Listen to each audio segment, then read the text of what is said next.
Welcome, gentle soul, to another quiet visit with the past. In tonight's episode, we'll step into another world, familiar in its humanity, yet distant in time. Maybe you're listening as your thoughts begin to... Or perhaps you're already resting with heavy eyes. However you found your way here, I'm thankful. I'd love to know where you're listening from and what time of day it is for you. The idea of this quiet story floating across the world always makes me smile. If these bedtime journeys through history bring you calm, don't forget to subscribe. There are so many more peaceful nights ahead. Most of us think we know the story of the Salem witch trials. A few young girls accused some townspeople of witchcraft, hysteria spread, and some unfortunate souls were executed before cooler heads prevailed. It's often portrayed as a cautionary tale about superstition triumphing over reason, but this sanitized version barely scratches the surface of what actually happened in Salem village and the surrounding areas. The truth is far more disturbing, far more complex, and far more revealing about human nature than most people realize. What unfolded in Salem wasn't just a case of religious extremism or adolescent attention-seeking. It was a perfect storm of social tensions, economic disputes, personal vendettas, and psychological manipulation that created a killing machine fueled by fear and sanctioned by the very institutions meant to protect the innocent. Today, we're going to explore why the Salem witch trials were worse than you thought. We'll examine the calculated cruelty of the interrogation methods, the systematic way evidence was manufactured, and how the legal system itself became a weapon against the defenseless. We'll meet the real people behind the famous names and discover how their stories reveal a community that had completely lost its moral compass. But perhaps most disturbing of all, we'll see how the mechanisms that enabled Salem's horror show aren't relics of a bygone era. The same psychological and social forces that turned neighbors into executioners are still with us today, lurking beneath the surface of our supposedly civilized society. The Salem witch trials began in the winter of 1692, when 9-year-old Elizabeth Parris and 11-year-old Abigail Williams, daughter and niece of Salem village's minister Samuel Parris, began experiencing what their doctor diagnosed as supernatural afflictions. The girls would scream, throw themselves on the ground, contort their bodies into impossible positions, and claim to see specters of witches tormenting them. But here's what most accounts leave out. These weren't random, spontaneous fits. The girls had been experimenting with folk magic, trying to divine their future husbands using an egg white dropped in a glass of water. When their fortune-telling sessions went wrong, possibly producing disturbing or unexpected results, the girls found themselves trapped between their Puritan community's strict prohibitions against such practices and their own fear of punishment. Rather than confess to their forbidden activities, they chose a different path. They began claiming they were victims of witchcraft, transforming themselves from potential sinners into innocent sufferers deserving of sympathy and protection. It was a calculated decision that would ultimately cost 20 people their lives. The first 3 women accused were hardly random choices. Tituba was an enslaved woman from the Caribbean who worked in the Paris household and had likely taught the girls some of the folk magic they'd been practicing. Sarah Good was a homeless beggar who had been asking for charity from Salem families, making her an easy target for a community that viewed poverty as a sign of moral failing. Sarah Osborne was an elderly woman who had scandalized the community by living with a man before marrying him and had been involved in a bitter legal dispute over her late husband's estate. Notice the pattern here. The accusers didn't point fingers at respected community members or people with real power. They chose society's most vulnerable: a slave, a beggar, and a social outcast. These women had no political connections, no economic influence, and no one willing to defend them. They were perfect scapegoats. When these 3 women were arrested and interrogated, something truly sinister began to unfold. The legal system that was supposed to protect the innocent became a machine for manufacturing guilt. The interrogations weren't searches for truth. They were performances designed to extract confessions through psychological torture and manipulation. Magistrates John Hathorne and Jonathan Corwin, who presided over the preliminary examinations, had already decided the accused were guilty before the questioning began, Their job wasn't to determine innocence or guilt, but to force confessions and gather names of other supposed witches. The questioning followed a predictable pattern: leading questions, threats, promises of mercy for cooperation, and the constant presence of the afflicted girls who would convulse and scream whenever an accused person denied the charges. The most chilling aspect of these interrogations was how they were designed to make denial impossible. If you confessed to witchcraft, you lived but had to name other witches. If you maintained your innocence, you were obviously lying because the afflicted girl's suffering proved your guilt. The only way to escape immediate execution was to become complicit in the system by accusing others. Tituba understood this horrible calculus better than anyone. When questioned, she didn't just confess to practicing witchcraft. She spun an elaborate tale of a devil-worship conspiracy involving multiple witches, mysterious men from Boston, and a book signed in blood. Her confession was everything the magistrates wanted to hear: confirmation that a vast supernatural conspiracy was threatening Salem, justification for expanding the investigation, and a roadmap for finding more witches. But Tituba's confession was almost certainly fabricated, a desperate attempt to tell her interrogators what they wanted to hear in order to save her own life. She had learned that in this new reality, truth was whatever the authorities needed it to be, and survival meant becoming an active participant in the lie. The system that emerged from these early interrogations was diabolically efficient. The afflicted girls became the star witnesses, their theatrical fits and accusations treated as infallible evidence of supernatural attack. Anyone who questioned their credibility or suggested natural explanations for their behavior immediately became suspect themselves. The magistrates, convinced they were fighting a cosmic battle between good and evil, abandoned any pretense of fair legal procedure. What made this system particularly insidious was how it weaponized the community's existing tensions and grudges. Salem Village was already fractured by disputes over land, church leadership, and social status. Families that had been feuding for years suddenly had a legal mechanism to destroy their enemies. All you needed was to whisper the right words to the afflicted girls, and your rival could be arrested, interrogated, and potentially executed. The Putnam family, who were among the most vocal supporters of the witch trials, had been locked in bitter disputes with several families that would later find themselves accused of witchcraft. Thomas Putnam's 12-year-old daughter Anne was one of the primary accusers, and it's hard to believe her accusations weren't influenced by the adult grievances swirling around her household. As the trials progressed, the definition of evidence expanded to include increasingly absurd forms of proof.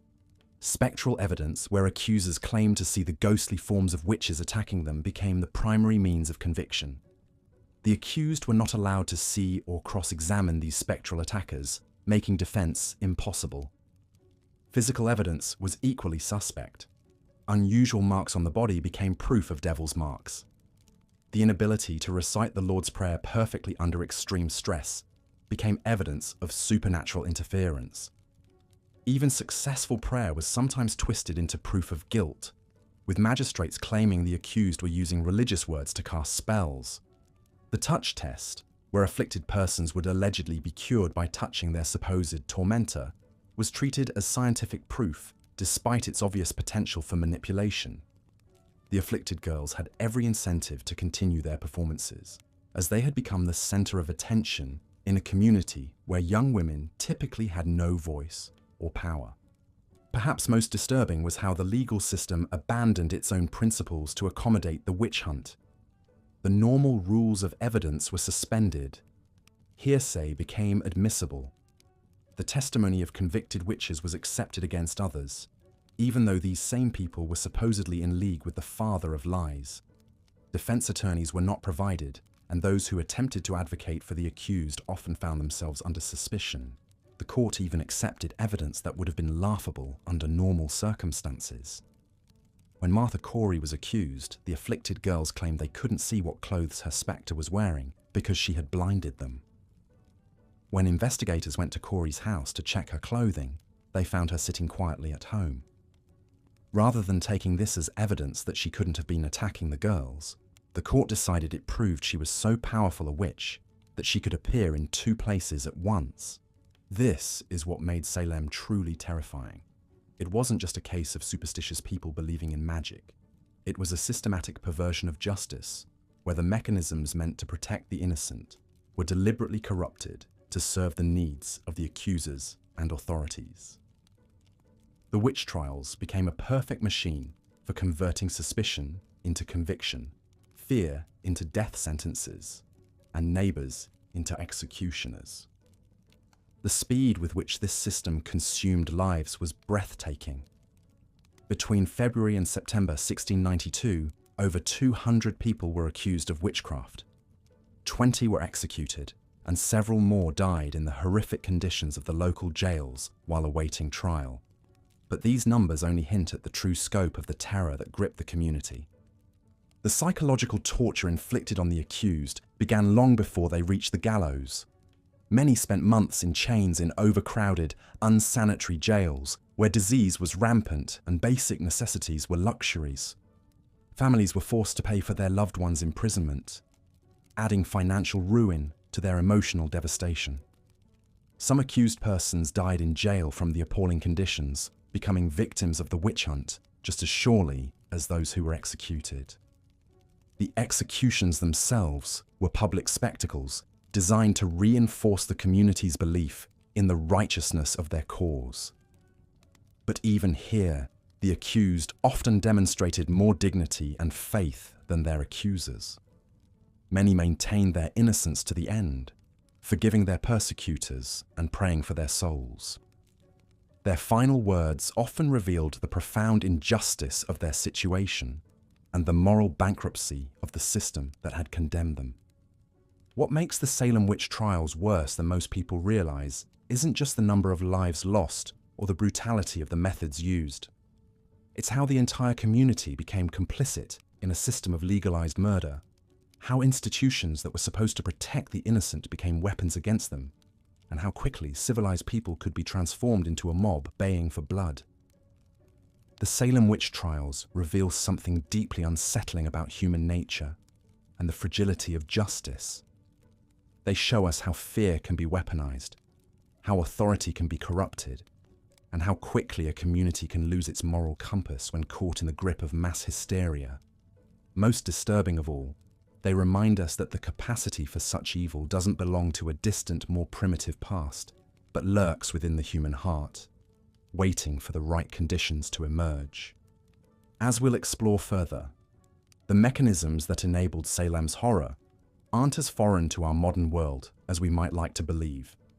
The same psychological forces, social dynamics, and institutional failures that turned Salem into a killing field continue to shape our world today, making the lessons of 1692 more relevant than ever. Looking at your existing script and the reference materials, I'll continue from where you left off. Here's part 2 of your Salem witch trial script. But the psychological torment was only the beginning. The so-called evidence used to convict these accused witches reveals just how far Salem's legal system had descended into madness. Spectral evidence became the cornerstone of prosecution. This meant that if someone claimed they saw the ghost or spirit of the accused tormenting them in a dream, that was considered valid proof in court. Think about that for a moment. Dreams and visions were being used to sentence people to death. The judges, led by William Stoughton, didn't just accept this supernatural testimony. They actively encouraged it. They created an environment where the most outlandish accusations were not only believed, but rewarded. Children who pointed fingers at neighbors were praised for their bravery. Adults who confessed to impossible crimes were spared execution, while those who maintained their innocence faced the gallows. One of the most disturbing aspects was how the trials became a grotesque theater. The afflicted girls would writhe on the courtroom floor, screaming that the accused were pinching them or stabbing them with invisible pins. When the defendant moved their hand, the girls would mirror the motion, claiming they were being forced to copy the witch's movements. The courtroom would erupt in chaos, with spectators gasping and judges nodding gravely as if witnessing genuine supernatural warfare. But here's what makes this even more sinister. These performances were clearly coordinated. The girls had learned that certain behaviors would guarantee the attention and protection of the most powerful men in the colony. They discovered they could destroy anyone they chose, simply by pointing and screaming. And the adults who should have protected the innocent instead fed this monster they had created. The speed of the executions was breathtaking. Once accused, defendants had virtually no time to mount a proper defense. Bridget Bishop went from accusation to execution in just 2 months. Others had even less time. The court was operating like a conveyor belt of death, processing cases with ruthless efficiency that prioritized spectacle over justice. What's particularly chilling is how the accusations followed predictable patterns of social prejudice. Women who didn't conform to Puritan ideals of female submission were prime targets. Sarah Good was a homeless beggar who had the audacity to mutter under her breath when refused charity. Sarah Osborne had committed the unforgivable sin of living with a man before marriage. These weren't random accusations. They were targeted character assassinations disguised as holy warfare. The economic motives become even clearer when you examine the property seizures. When someone was accused of witchcraft, their assets were immediately frozen. If they were executed, their property was forfeited to the state. Suddenly, neighbors who had long-standing property disputes found a convenient way to eliminate their rivals. The witch trials became a mechanism for the largest forced wealth transfer in colonial Massachusetts history. Consider the case of George Jacobs Sr., a wealthy farmer who had accumulated significant property over his lifetime. His own granddaughter accused him of witchcraft, but only after he had refused to transfer his land to other family members. Within months, Jacobs was dead, and his property was being divided among those who had testified against him. This wasn't justice. This was legalized theft, sanctified by religious hysteria. The authorities knew exactly what they were doing. Governor William Phipps had initially supported the trials, but when his own wife was accused, he suddenly discovered serious problems with spectral evidence. The moment the accusations reached the upper echelons of colonial society, the entire system began to crumble. It wasn't divine intervention that ended the trials. It was raw political calculation. The aftermath reveals the most damning truth of all. When the hysteria finally ended, there was no reckoning. No systematic investigation into how so many innocent people had been murdered by their own neighbors. Instead, there was a collective amnesia, a desperate attempt to pretend that Salem had been the victim of supernatural forces rather than human evil. The few apologies that came were pathetic exercises in blame shifting. Samuel Sewall, one of the judges, eventually acknowledged his error, but only after it became politically safe to do so. The accusers themselves largely escaped any consequences. Ann Putnam Jr., who had been responsible for many of the most dramatic accusations, offered a half-hearted apology years later, claiming she had been deluded by Satan. She never faced trial. She never made restitution. She simply moved on with her life while her victims remained dead. This pattern of deflection reveals the most disturbing aspect of Salem. It wasn't just about superstition or religious extremism. It was about a community's willingness to sacrifice the innocent to protect the guilty. It was about how quickly civilized people can transform into a murderous mob when given permission by authority figures to act on their worst impulses. The Salem witch trials weren't an aberration. They were a preview of how democratic societies can collapse when fear overrides reason, when accusations replace evidence, and when the powerful discover they can manipulate mass hysteria for their own benefit. The scariest thing about Salem isn't that it happened in 1692. It's how easily it could happen again. Looking at your script summary and the reference materials, here's part 3 of your Salem Witch Trials series. But perhaps the most chilling aspect of the Salem Witch Trials wasn't the spectral evidence or the property seizures we've already explored. It was how the very foundations of justice itself were systematically dismantled piece by piece, until what remained was nothing more than a grotesque theatre of predetermined guilt. Picture yourself in that courtroom, in 1692. The air thick with tension and fear. You're accused of witchcraft, and you know with absolute certainty that you're innocent. But as you look around that room, you begin to realize something truly terrifying. This isn't actually a trial at all. It's an execution disguised as legal proceedings. The Salem witch trials represented one of the most complete perversions of justice in American history.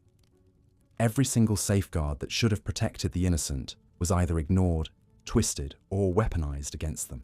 And the truly horrifying part, the people running these trials knew exactly what they were doing. Let's start with the most fundamental corruption, the burden of proof. In any legitimate legal system, the accusers must prove guilt beyond reasonable doubt. But in Salem, this was flipped entirely on its head. The accused had to prove their innocence. And here's the sick joke. How exactly do you prove you're not a witch? How do you prove you didn't send your spirit to torment someone in their dreams? How do you prove you didn't make a pact with the devil when no one was watching? The answer is simple. You can't. And that was the point. The court had created a perfect trap. Deny the charges? Well, that's exactly what a witch would do. Confess, guilty as charged. Provide an alibi. Your spirit could travel anywhere while your body stayed put. Call character witnesses? They're probably witches too, or they're lying to protect you. Sarah Good discovered this impossible situation firsthand. When Magistrate John Hathorne demanded she confess to tormenting children, she maintained her innocence. His response was chilling in its circular logic. Sarah Good, do you not see now what you have done? Why do you not tell us the truth? Why do you thus torment these poor children? When Good continued to deny the charges, Hathorne pressed further. Who do you employ then to do it? Good's honest answer, I employ nobody, was twisted into evidence of guilt. After all, if she wasn't employing anyone else, she must be doing it herself. This wasn't incompetence. This was a deliberate strategy. The magistrates had abandoned any pretense of seeking truth. They had already decided these people were guilty, and the trials were simply a formality to justify the executions they had already planned. But the corruption went deeper than just shifting the burden of proof. The court had also completely abandoned the standards for admissible evidence. In legitimate legal proceedings, evidence must be reliable, verifiable, and relevant. In Salem, the court accepted the most absurd and unprovable claims as absolute fact. Dreams were presented as evidence. Visions were treated as eyewitness testimony. Spectral sightings, claims that someone's spirit had been seen causing harm while their physical body was elsewhere, were not only accepted, but became the primary form of evidence used to secure convictions. Think about how insane this really was. Imagine if modern courts operated this way. Your Honor, I had a dream that the defendant robbed a bank. Well, that settles it. Guilty as charged. But it gets worse. The court didn't just passively accept this nonsense, they actively encouraged it. When the afflicted girls would have their fits in the courtroom, writhing and screaming and claiming to see invisible spectres, the magistrates would play along with this theatre. They would ask the accusers to describe what they were seeing. They would demand the accused explain why their spectre was tormenting these poor children. They would even order the accused to call back their spirits, as if this were all perfectly normal and reasonable. During Bridget Bishop's trial, the afflicted claimed her spectre was pinching and choking them. Instead of questioning the reliability of such claims, Magistrate Hathorne asked Bishop, "Why do you seem to act witchcraft before us by the motion of your body?" When Bishop naturally denied doing anything, Hathorne responded, "Is it not your coat that hurts them?" Your coat. They were seriously suggesting that a piece of clothing could commit assault through supernatural means. And this wasn't treated as a joke or a moment of temporary insanity. This was presented as legitimate evidence in a capital murder trial. The accused weren't even allowed to defend themselves properly. When they tried to speak, they were shouted down. When they questioned the accusers, they were told they were being disrespectful to the afflicted. When they pointed out the logical impossibilities in the charges, they were accused of being argumentative and uncooperative. Martha Corey made the mistake of expressing skepticism about the witch trials before she herself was accused. When she pointed out that the afflicted girls could simply be lying or mistaken, this skepticism was later used as evidence of her guilt. After all, who but a witch would try to discredit witch trials? The court had created a system where any attempt to defend yourself was treated as further evidence of guilt. Speak too little, and you're being evasive. Speak too much, and you're being manipulative. Show emotion, and you're revealing your evil nature. Stay calm, and you're displaying the cold heart of a witch. But perhaps the most sickening aspect of these trials was how they encouraged and rewarded false confessions. In most legal systems, a confession is the end of the process. You confess, you're punished, case closed. But in Salem, confession was treated as the beginning of cooperation. Those who confessed weren't executed. Instead, they were pressured to name their accomplices. They were asked to describe their interactions with the devil. They were encouraged to elaborate on their crimes and implicate others. The more names they provided, the more their own lives were spared. This created a perverse incentive structure. The innocent were executed for maintaining their innocence, while the guilty, or rather, those willing to lie about their guilt, were kept alive as long as they continued to feed the machine with new accusations. Tituba, the enslaved woman whose initial testimony helped spark the hysteria, understood this dynamic perfectly. Her confession was elaborate and detailed, filled with descriptions of devil worship and supernatural encounters. She named other witches and described their activities in vivid detail. And as a result, she was one of the few accused who survived the trials. Meanwhile, Rebecca Nurse, a 71-year-old grandmother known throughout the community for her piety and charity, was executed because she refused to confess to crimes she didn't commit. John Proctor, a successful farmer with no history of supernatural activities, was hanged because he wouldn't lie about making a pact with the devil. The message was clear. Truth was irrelevant. The court didn't care about actual guilt or innocence. They cared about compliance, cooperation, and the continued feeding of their witch-hunting machine. This corruption was so systematic and thorough that it's impossible to view it as accidental. The magistrates weren't bumbling fools who got carried away by superstition. They were intelligent men who deliberately chose to abandon every principle of justice in service of their own goals. Consider the case of George Burroughs, the former minister who was accused of being the ringleader of the witches. Burroughs had enemies in Salem who resented his past conflicts with the community. When he was arrested in Maine and brought back for trial, the evidence against him was particularly thin, even by Salem standards. But rather than demanding better evidence, the court simply lowered their standards even further.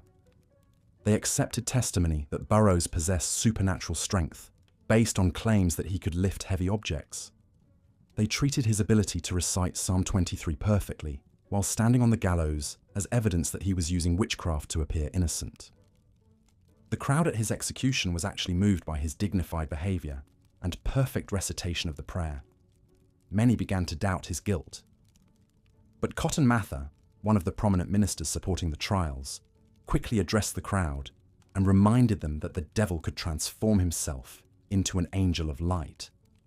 In other words, appearing innocent was just more proof of guilt. This is the level of intellectual dishonesty we're dealing with. The court had created a system where literally any piece of evidence could be twisted to support a predetermined conclusion of guilt. Good behavior, the devil in disguise. Bad behavior, clear evidence of evil. No evidence at all. Proof of how sneaky and dangerous the witch really was. The trials had become a machine designed not to determine guilt or innocence, but to transform accusations into executions as efficiently as possible. And the truly horrifying part is how many people were willing to participate in this charade. The magistrates who perverted the law, the ministers who provided theological justification for the corruption, the accusers who knew their claims were false but continued making them anyway. The community members who went along with the hysteria rather than speak out against it. By the time the Salem witch trials ended, 20 innocent people were dead. Hundreds more had been imprisoned, often in conditions so horrible that some died in jail. Families were destroyed. Reputations were ruined. Property was seized. And an entire community was traumatized by their participation in what can only be described as legalized murder. But perhaps the most chilling legacy of Salem isn't the death toll or the property damage. It's the precedent it set for how quickly and completely a society can abandon its principles when fear takes hold. How easily the machinery of justice can be transformed into an instrument of persecution. How willing ordinary people can be to participate in atrocities as long as they're given official sanction and social approval. The Salem witch trials weren't an aberration or an accident. They were the logical result of a society that chose fear over reason, conformity over conscience, and expedience over justice. And the lessons of Salem remain as relevant today as they were over 3 centuries ago, serving as a permanent warning about the fragility of the values we claim to hold dear. Looking at your existing script, parts 1 through 3, I'll continue with part 4, maintaining the same tone and style while advancing the narrative about the Salem witch trials. Here's part 4.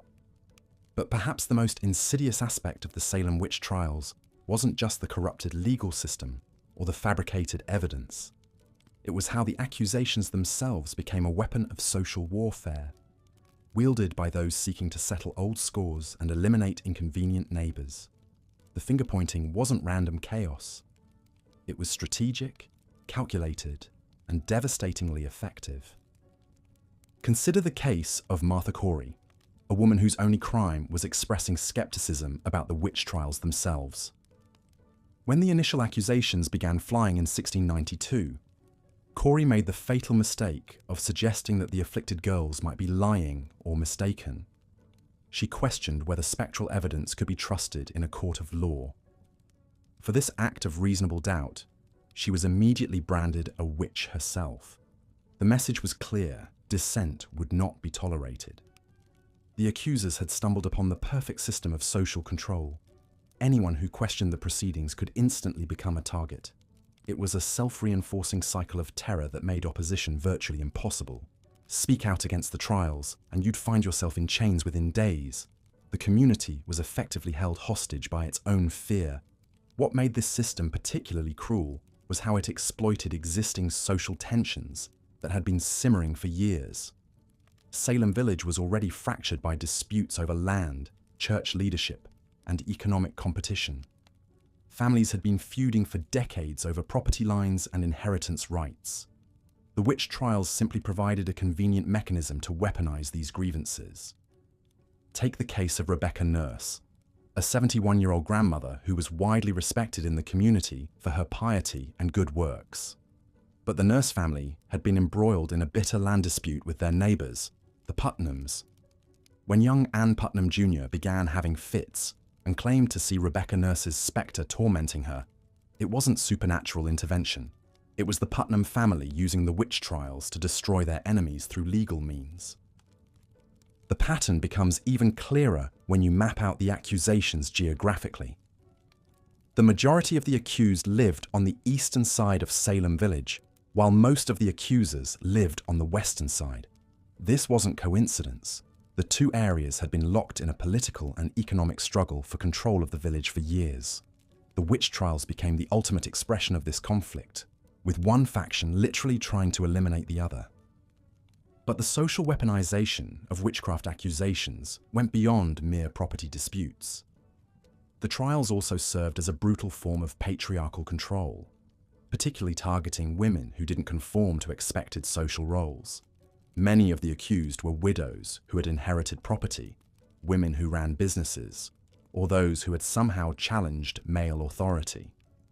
In a society where women were expected to be silent and submissive, any display of independence could be reframed as evidence of diabolic influence. Bridget Bishop, the first person executed in Salem, was a perfect example of this dynamic. She operated a tavern, wore colourful clothing, and had been married 3 times. She was exactly the kind of woman who threatened the rigid social order that the Puritan community was trying to maintain. Her execution sent a clear message to other women about the consequences of stepping out of line. The accusers also discovered they could use the trials to eliminate economic competition. Martha Carrier was accused partly because her family's success in farming had made neighbours jealous and resentful. John Proctor was targeted after he criticised the trials and threatened the economic interests of those profiting from the confiscated property of the accused. The witch trials had become a grotesque form of hostile takeover, allowing people to destroy their rivals while claiming divine justification. Perhaps most disturbing was how the trials created an economy of accusation. The court officials, the jailers, the sheriffs who seized property, even the ministers who provided spiritual guidance to the accused. All of them had financial incentives to keep the trials going. Each new accusation meant more fees, more confiscated property to divide up, more power to wield. The system had created its own marketplace of human misery. The psychological manipulation was equally sophisticated. The afflicted girls had learned they could command attention, sympathy, and power through their performances. In a society where young women had virtually no agency, the trials offered them an intoxicating taste of influence. They could bring down respected adults, disrupt court proceedings, and hold entire communities in thrall with their dramatic fits and accusations. But this power came at a terrible cost. The girls were trapped in their own web of lies, forced to maintain increasingly elaborate performances to avoid being exposed as frauds. Some of them later expressed regret for their role in the trials, but by then it was too late. 20 people were dead, and countless others had been destroyed by the accusations. The trials also revealed how quickly a community could turn on itself when fear overrode reason. Neighbours who had lived peacefully together for decades suddenly became mortal enemies. Children were encouraged to testify against their own parents. Husbands accused wives, and wives accused husbands. The social fabric of Salem was completely shredded by suspicion and paranoia. What's particularly chilling is how normal people became complicit in this system of destruction. It wasn't just a few evil individuals orchestrating everything. Ordinary citizens served on juries that convicted the innocent. Neighbours provided testimony that sent people to their deaths. Community members attended the executions as public entertainment. The trials succeeded because they turned an entire society into accomplices. The speed with which things escalated was breathtaking. In just over a year, what began as a handful of girls having fits had mushroomed into a reign of terror that consumed the entire region. More than 200 people were accused, 20 were executed, and several more died in prison awaiting trial. The trials had taken on a life of their own, growing more vicious and indiscriminate with each passing month. And through it all, the authorities maintained the fiction that they were serving justice and protecting the community from supernatural evil. They wrapped their persecution in the language of law and order, claiming they were simply following proper legal procedures. But behind the veneer of official process was a system designed to crush anyone who stood in the way of those in power. The Salem witch trials weren't an aberration or a historical curiosity. They were a masterclass in how fear can be manufactured, manipulated, and weaponized to serve the interests of those who know how to exploit it. The techniques used in Salem, the manufactured evidence, the coerced confessions, the social pressure to conform, the economic incentives for accusation.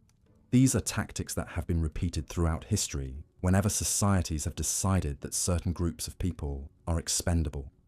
What happened in Salem was worse than we thought because it revealed something fundamental about human nature and social dynamics. It showed how quickly civilization can collapse when fear overrides justice, when accusation becomes more powerful than evidence, and when the machinery of law becomes a tool of oppression rather than protection. The real horror of Salem wasn't supernatural. It was entirely, devastatingly human. Boring history. Why the Salem witch trials were worse than you thought, Part 5. But perhaps the most chilling aspect of the Salem witch trials wasn't just the corrupted legal system or the economic exploitation. It was how ordinary neighbors turned against each other with a viciousness that would make medieval inquisitors blush. The social fabric of Salem village had been unraveling for years before 1692, and the witch trials became the perfect vehicle for settling old scores, destroying reputations, and eliminating inconvenient people from the community. Consider the case of Rebecca Nurse, a 71-year-old grandmother who was by all accounts one of the most respected women in Salem village. She was known for her piety, her charitable work, and her gentle demeanor. When she was first accused of witchcraft, even the magistrates seemed skeptical. But the accusers persisted, claiming that Nurse's spectre had tormented them mercilessly. What made Nurse such a target? Her family had been embroiled in a bitter land dispute with the Putnam family for decades. Thomas Putnam's wife, Anne Putnam Sr., was one of the most vocal accusers in the trials. Suddenly, the accusations against Rebecca Nurse make perfect sense. This wasn't about witchcraft at all, but about settling a generational feud through the most brutal means available. The trials created an atmosphere where suspicion poisoned every interaction. Neighbors who had lived peacefully side by side for years suddenly saw each other as potential threats. A harsh word, a failed recipe, even a sideways glance could be interpreted as evidence of malevolent supernatural power. The accusers, many of them young girls who had initially seemed to be genuine victims, quickly discovered that their claims carried enormous weight. They could point a finger at anyone and watch as that person's life was destroyed. The power was intoxicating, and they wielded it with increasing boldness. Take the case of George Burroughs, a former minister of Salem village who had left under contentious circumstances years earlier. When the trials began, the accusers claimed that Burroughs was not just a witch, but the leader of all the witches in New England. A kind of diabolic high priest, orchestrating the supernatural assault on Salem. The evidence against him was laughably thin. He was unusually strong for his size. He could recite scripture from memory, and he had been married multiple times after his wives died. In any rational court, these would hardly constitute proof of witchcraft. But in Salem, they were enough to send him to the gallows. Burroughs' real crime wasn't consorting with the devil. It was having made enemies during his turbulent tenure as village minister. The psychological warfare didn't stop with formal accusations. The mere threat of being named as a witch was enough to terrorize the population into submission.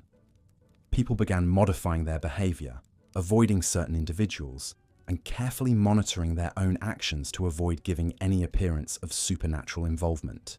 The accused were often pressured by family members to confess, not because anyone believed they were actually witches, but because confession was the only path to survival. This created a perverse incentive structure where lying became a virtue and truth became a death sentence. Martha Corey's case illustrates just how impossible the situation had become for the accused. Corey was a church member known for her skepticism about the witch trials. She had publicly questioned whether the afflicted girls were genuine, suggesting instead that they were either deluded or deliberately deceptive. This rational response to an irrational situation sealed her fate. The accusers immediately claimed that Corey's spectre was tormenting them, and her previous skepticism was reframed as evidence that she was trying to protect her fellow witches. When she was examined, Corey maintained her innocence and continued to express doubt about the entire proceedings. The magistrates took this as further proof of her guilt. After all, only a witch would question the godly work of exposing witchcraft. The trials also revealed the deep misogyny that ran through Puritan society like a poisonous river. While men were certainly accused and executed, the vast majority of the accused were women, and the nature of the accusations often focused on behaviors that challenged traditional gender roles. Women who were too independent, too outspoken, or too successful in business were prime targets. Bridget Bishop, the first person executed in the Salem trials, was a tavern keeper who dressed flamboyantly and had been married multiple times. She was everything that Puritan society taught women not to be: independent, sexually confident, and financially successful. Her execution sent a clear message to other women about the consequences of stepping outside prescribed social boundaries. But the trials weren't just about punishing individual women. They were about reinforcing an entire system of patriarchal control. The young female accusers, who might seem to have gained power through their role in the trials, were actually being used as instruments of that same patriarchal system. Their accusations were taken seriously only when they aligned with existing social tensions and power structures. When some of the girls later tried to accuse members of prominent families like the Mathers, their claims were suddenly dismissed as unreliable. The message was clear: women's voices mattered only when they served the interests of powerful men. The economic dimensions of the trials became even more sinister when we examine the pattern of property seizure. When someone was accused of witchcraft, their assets were often frozen pending the outcome of their trial. If they were executed, their property was forfeited to the crown. This created a direct financial incentive for accusations, particularly against wealthy individuals. Sheriff George Corwin became notorious for his zealous seizure of property from the accused, stripping families of their homes, livestock, and possessions even before trials were concluded. Some families were left destitute, forced to flee Salem to escape both accusation and financial ruin. The case of Philip English illustrates how wealth could make someone a target. English was one of Salem's most successful merchants, with extensive holdings in ships, warehouses, and real estate. When he and his wife were accused of witchcraft, they fled to New York, but Sheriff Corwin seized virtually all of their property. The accusations against English were particularly flimsy. He was said to have appeared spectrally at witch meetings, but there were no other substantial claims against him. His real crime was being successful enough to attract envy and wealthy enough to make his destruction profitable. The psychological toll of the trials extended far beyond those who were directly accused. Families were torn apart as relatives turned against each other, either out of genuine belief or out of fear for their own safety. Children were forced to testify against parents, spouses against each other, and siblings against siblings. The community that had once been bound together by shared faith and mutual dependence became a collection of isolated individuals, each terrified of being the next target. The afflicted girls themselves became trapped in a web of their own making. As the trials progressed, their performances became increasingly elaborate and dramatic. They would fall into convulsions during examinations, claim to see invisible specters attacking them, and provide detailed descriptions of supernatural torments.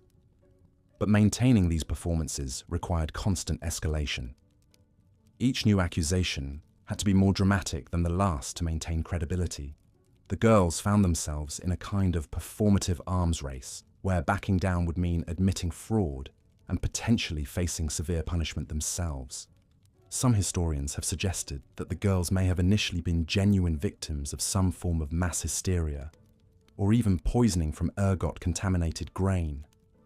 But regardless of how it started, the phenomenon quickly became something else entirely, a calculated campaign of destruction that served the interests of powerful individuals while destroying the lives of the vulnerable. The girls' initial suffering, whether real or imagined, was exploited by adults who saw an opportunity to settle scores and consolidate power. The role of spectral evidence in the trials cannot be overstated in its perversity. This was evidence that only the accusers could see. Claims that the spectre or ghostly form of the accused was tormenting them invisibly. There was literally no way to disprove such evidence. If an accused person had an alibi, showing they were miles away when the alleged supernatural attack occurred, it didn't matter. Their spectre could travel anywhere instantaneously. If they were locked in jail, their spectre could still escape to torment the afflicted. This created a situation where accusation was tantamount to conviction, since the evidence was by definition invisible and unprovable. The magistrate's handling of spectral evidence reveals either stunning gullibility or willful participation in a corrupt system. Increase Mather, one of the most prominent ministers in Massachusetts, initially warned against relying too heavily on spectral evidence, noting that the devil might use the spectre of an innocent person to commit evil acts. But his warnings were largely ignored in the heat of the trials. It wasn't until the trials began threatening members of the colonial elite that spectral evidence was suddenly deemed unreliable. When the accusers began pointing fingers at people like Lady Phipps, the governor's wife, the rules of evidence mysteriously became much more stringent. The trials also exposed the deep class divisions that ran through Massachusetts society. While poor women like Sarah Good were quickly condemned and executed, wealthy and well-connected accused individuals often managed to escape or delay their trials long enough for the hysteria to subside. The message was unmistakable. Justice in Salem was for sale, and the price of innocence was social status and political connections. But perhaps most damning of all was the complete abandonment of legal protections that were supposedly fundamental to English jurisprudence. The accused were denied the right to legal counsel, the right to confront their accusers in any meaningful way, and the right to a fair trial before an impartial jury. Instead, they faced hostile magistrates who seemed determined to extract confessions regardless of guilt or innocence. The presumption of innocence, that bedrock principle of justice, was completely reversed. The accused were guilty until proven innocent, and in many cases, proving innocence was literally impossible. The coercive methods used to extract confessions would be familiar to any student of totalitarian regimes. Sleep deprivation, psychological pressure, threats against family members, and promises of leniency in exchange for confession were all standard tactics. Some accused individuals were subjected to prayer tests, where they were forced to recite religious passages perfectly. Any stumble or hesitation was taken as evidence of diabolic interference. Others were subjected to physical tests, like the notorious touch test, where accusers would supposedly be cured of their fits if touched by the witch who was tormenting them. The speed with which the trials proceeded left no time for careful consideration of evidence or proper legal procedures. From the first accusations in February 1692 to the last executions in September, the entire ordeal lasted less than 8 months. In that brief span, hundreds of people were accused, dozens were imprisoned under horrific conditions, and 20 were killed. The breakneck pace served the interests of those orchestrating the trials, preventing any organized opposition from forming and maintaining the atmosphere of crisis that justified extraordinary measures. As we examine these trials from our modern perspective, it's tempting to dismiss them as the product of a more superstitious and ignorant age. But that interpretation misses the point entirely. The Salem witch trials weren't a failure of reason. They were a successful implementation of a system designed to eliminate opposition and consolidate power. The superstition was just the excuse, the mechanism by which rational actors pursued very real political and economic goals. The true horror of Salem wasn't that people believed in witches, but that they used that belief as a weapon against their neighbors. The legacy of Salem extends far beyond colonial Massachusetts. The trials serve as a chilling reminder of how quickly a society can abandon its principles when fear and opportunism converge. They show us how institutions designed to protect the innocent can be perverted to serve the interests of the powerful. Most importantly, they demonstrate the terrible human cost of allowing hysteria to override reason and justice to be sacrificed on the altar of political expedience. The men and women who died at Salem weren't victims of superstition.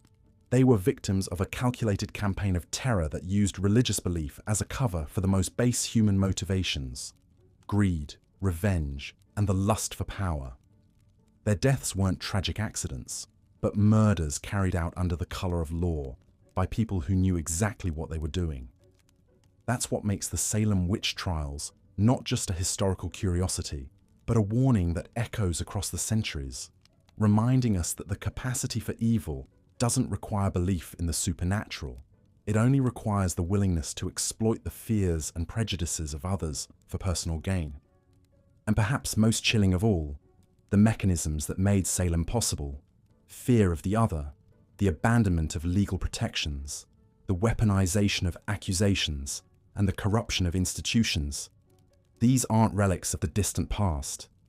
They're tools that ambitious and unscrupulous individuals have used throughout history and continue to use today. The faces change, the specific beliefs evolve, but the underlying dynamics remain disturbingly familiar. Salem wasn't an aberration. It was a template, one that has been followed again and again whenever societies choose fear over reason, expedience over justice, and power over truth. The Salem witch trials of 1692 to 1693 reveal a devastating example of how fear, power, and systemic corruption can transform a community into an instrument of terror. As we've seen, what began as mysterious afflictions in Salem village quickly spiraled into a judicial nightmare where the most vulnerable members of society became targets in a deadly game of accusation and execution. But the true horror of Salem extends far beyond the 20 lives lost.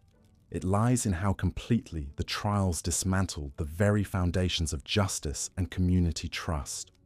When spectral evidence became admissible in court, when the accused were denied legal representation, when confession became the only path to survival, Salem transformed from a place of supposed moral purity into a theatre of systematic oppression. The trials reveal how quickly civilized society can collapse when fear overrides reason. Neighbors who had lived side by side for decades suddenly viewed each other with suspicion. Children became instruments of destruction, their accusations carrying the weight of life and death. The very institutions meant to protect the innocent, the courts, and the church, became mechanisms of persecution. What makes Salem particularly chilling is how the accusations followed predictable patterns of social vulnerability. The first targets weren't chosen randomly. Sarah Good, a homeless beggar. Sarah Osborne, involved in a scandalous relationship. Tituba, an enslaved woman from Barbados. These women occupied the margins of Puritan society, making them perfect scapegoats for a community desperate to explain the unexplainable. As the hysteria spread, the net widened to ensnare anyone who dared question the proceedings, or who simply found themselves on the wrong side of old grudges. Property disputes, business rivalries, and personal vendettas all found expression through witchcraft accusations. The trials became a weapon that could be wielded by anyone clever enough to manipulate the system. The financial incentives that drove the witch hunt are particularly disturbing. When the property of the accused could be seized, when court officials were paid for each case they processed, when informants could benefit from their accusations, justice became a commodity to be bought and sold. The trials weren't just about supernatural fears. They were about very earthly concerns: money, land, and power. Perhaps most tragically, the Salem witch trials demonstrate how good people can become complicit in evil when swept up by collective hysteria. Many of the accusers, judges, and spectators weren't inherently malicious. They genuinely believed they were protecting their community from a supernatural threat. But their certainty, combined with their willingness to abandon due process and rational inquiry, made them participants in a system that destroyed innocent lives. The psychological tactics employed during the trials, forced confessions under threat of execution, the use of children as witnesses, the acceptance of unprovable spectral evidence, created an environment where truth became impossible to distinguish from fiction. In such a system, innocence offered no protection. The only safety lay in confession, in playing along with the delusion, in becoming part of the machinery of persecution. The aftermath of Salem was almost as telling as the trials themselves. When the hysteria finally broke, when respected members of the community found themselves accused, when the governor's own wife came under suspicion, suddenly the entire edifice collapsed. The same officials who had zealously pursued witches now scrambled to distance themselves from their actions. The same spectral evidence that had sent 20 people to their deaths was suddenly deemed unreliable. But the damage was irreversible. Families had been destroyed, communities fractured, and an entire generation traumatized. The survivors carried the scars of Salem for the rest of their lives, a reminder of how quickly the world could turn upside down, how easily neighbors could become enemies, how fragile the bonds of civilization truly were. The Salem witch trials serve as a permanent warning about the dangers of abandoning rational thought in favor of fear-driven certainty. They show us how quickly justice can be perverted when we allow emotion to override evidence, when we permit the vulnerable to be sacrificed for the comfort of the powerful, when we mistake hysteria for righteousness. In our modern world, we might think ourselves immune to such collective madness. We have constitutional protections, scientific understanding, and historical awareness that the people of Salem lacked. But the underlying human tendencies that enabled the witch trials, fear of the other, desire for simple explanations to complex problems, willingness to believe rumors over evidence, susceptibility to moral panic, these remain as potent today as they were over 3 centuries ago. Salem reminds us that the price of civilization is eternal vigilance, not just against external threats, but against our own capacity for cruelty when we convince ourselves that cruelty serves a righteous cause. The true lesson of Salem isn't about witches or the supernatural. It's about the terrifying ease with which ordinary people can become instruments of injustice when they surrender their individual moral judgment to the mob. The 20 victims of Salem died not because they practiced witchcraft, but because they lived in a society that had lost its way, that had allowed fear to triumph over compassion, superstition over reason, and vengeance over justice. Their deaths stand as a testament to the consequences of abandoning the principles that separate civilization from barbarism, and their memory serves as a warning that such abandonment can happen anywhere, anytime, to anyone who believes themselves immune to the darkness that lurks within human nature. Looking at the summary and reference files, I'll continue the script from where Part 6 left off, focusing on how the Salem witch trials exploited psychological vulnerabilities and social dynamics to perpetuate the hysteria. But perhaps most chilling of all was how the Salem witch trials revealed humanity's capacity for psychological manipulation and collective delusion. The accusers didn't simply point fingers randomly. They weaponized the deepest fears and anxieties of their community, turning neighbor against neighbor through a systematic campaign of terror that would make modern propagandists envious.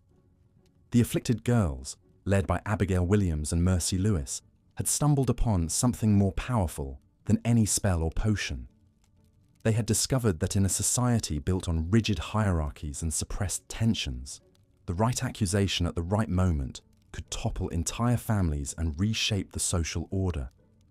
These weren't random outbursts of teenage hysteria. These were calculated performances designed to exploit every psychological weakness in Puritan society. Consider how the girls chose their targets. They began with Tituba, an enslaved woman from Barbados whose foreign origins and different cultural practices made her an easy scapegoat. They moved on to Sarah Good, a homeless beggar whose poverty and social isolation had already made her an outcast. Then came Sarah Osborne, an elderly woman who had violated social norms by living with a man before marriage. Each accusation was a carefully chosen arrow aimed at society's most vulnerable members. But the genius of their manipulation lay in how they gradually escalated their targets. Once the community had accepted that outcasts could be witches, the girls began accusing more respectable citizens. They understood that credibility was cumulative. Each successful accusation made the next one more believable. Each execution created a precedent that made the next death easier to justify.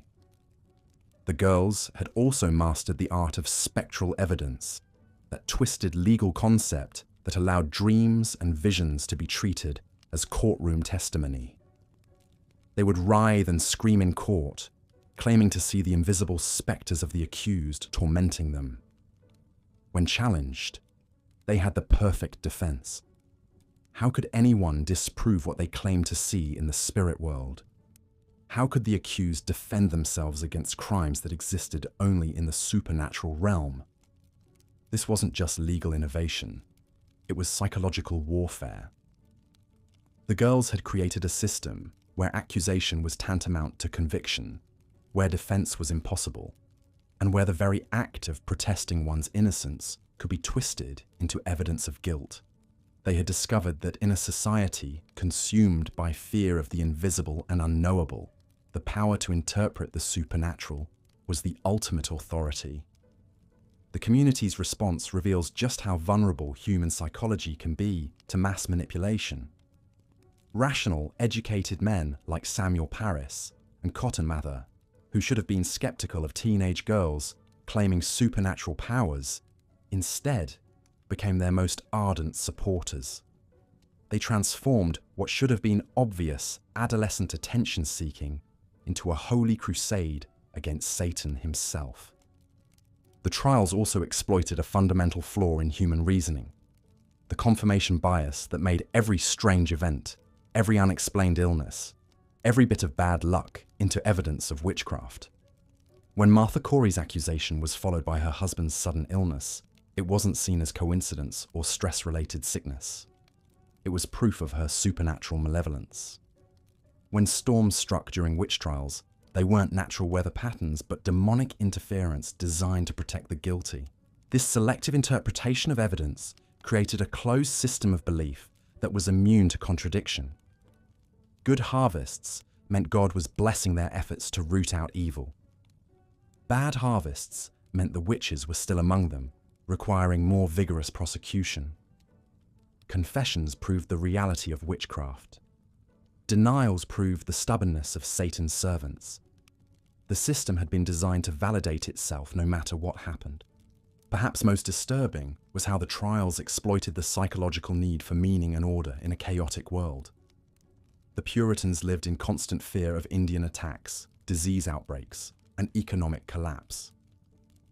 The witch trials offered them something precious in such uncertain times: clear explanations for their suffering and concrete actions they could take to protect themselves. Instead of accepting that bad things sometimes happen for no reason, they could blame witches. Instead of feeling helpless against forces beyond their control, they could fight back by identifying and eliminating the supernatural threats in their midst. The girls had tapped into something primal in human nature: the desperate need to believe that someone is in control, even if that someone is evil. It was more comforting to think that their problems were caused by witches who could be caught and killed than to accept the terrifying reality that life was often random, unfair, and beyond human control. The trials also revealed how quickly social bonds could dissolve under pressure. Neighbors who had lived peacefully together for decades suddenly saw each other as potential threats. Friends became informants. Family members turned against each other. The girls had created an atmosphere where trust itself became dangerous, where any relationship could be weaponized, where isolation was safer than community. They understood that in a society built on shame and reputation, the mere accusation of witchcraft was often punishment enough. Even those who escaped execution found their lives destroyed, their businesses ruined, their social connections severed. The trials had created a new form of social control, where the threat of accusation kept everyone in line, where conformity became a matter of life and death. The psychological manipulation extended to the confessions themselves. The accused faced an impossible choice: maintain their innocence and face almost certain execution, or confess to crimes they didn't commit and save their lives while destroying their souls. Many chose confession, not because they believed they were guilty, but because they understood the game being played. Their false confessions then became evidence used to convict others, creating a snowball effect of manufactured guilt. This wasn't just legal proceeding. It was psychological torture designed to break down individual resistance and create a culture of compliance.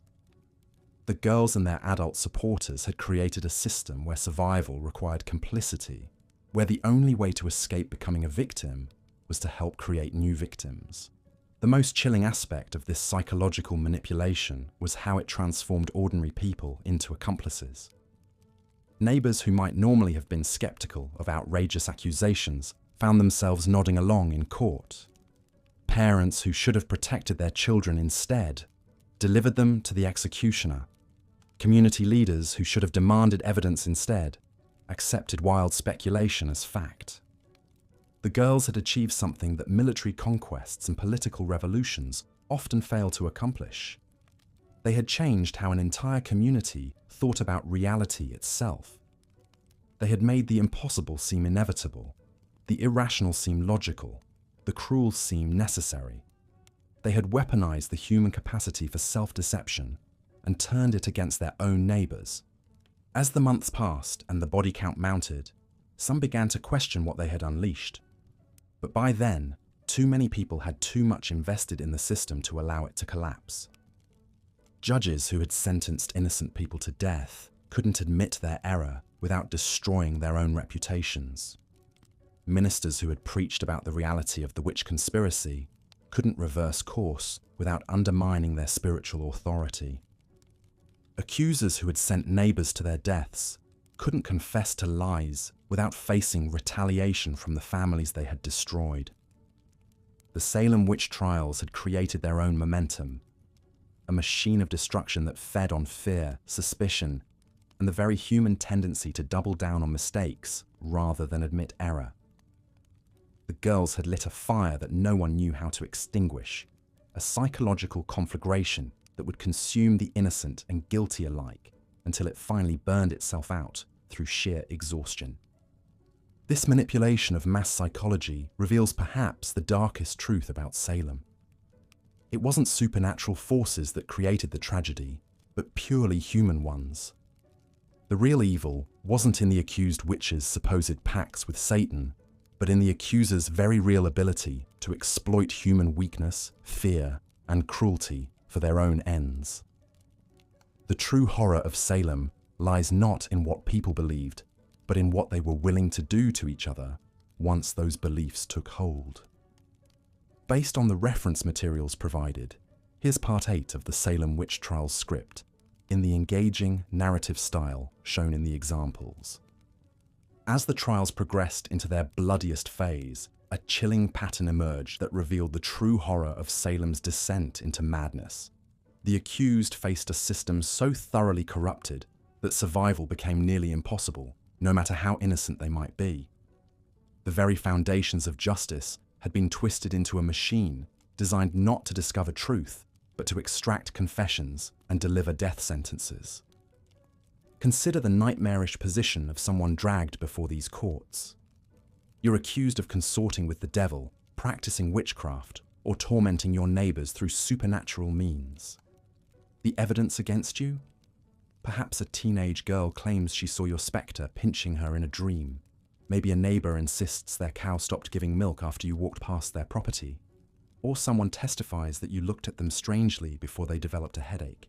In any rational legal system, such accusations would be laughed out of court. But Salem, in 1692, had abandoned rationality entirely. The judges not only accepted this spectral evidence as legitimate, they treated it as the most compelling proof available.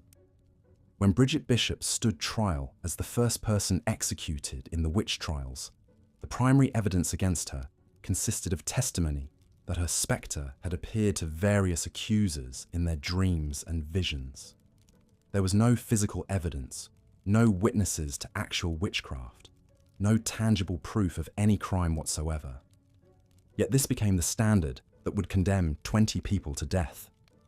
The examination process itself was a masterpiece of psychological manipulation designed to break down the accused.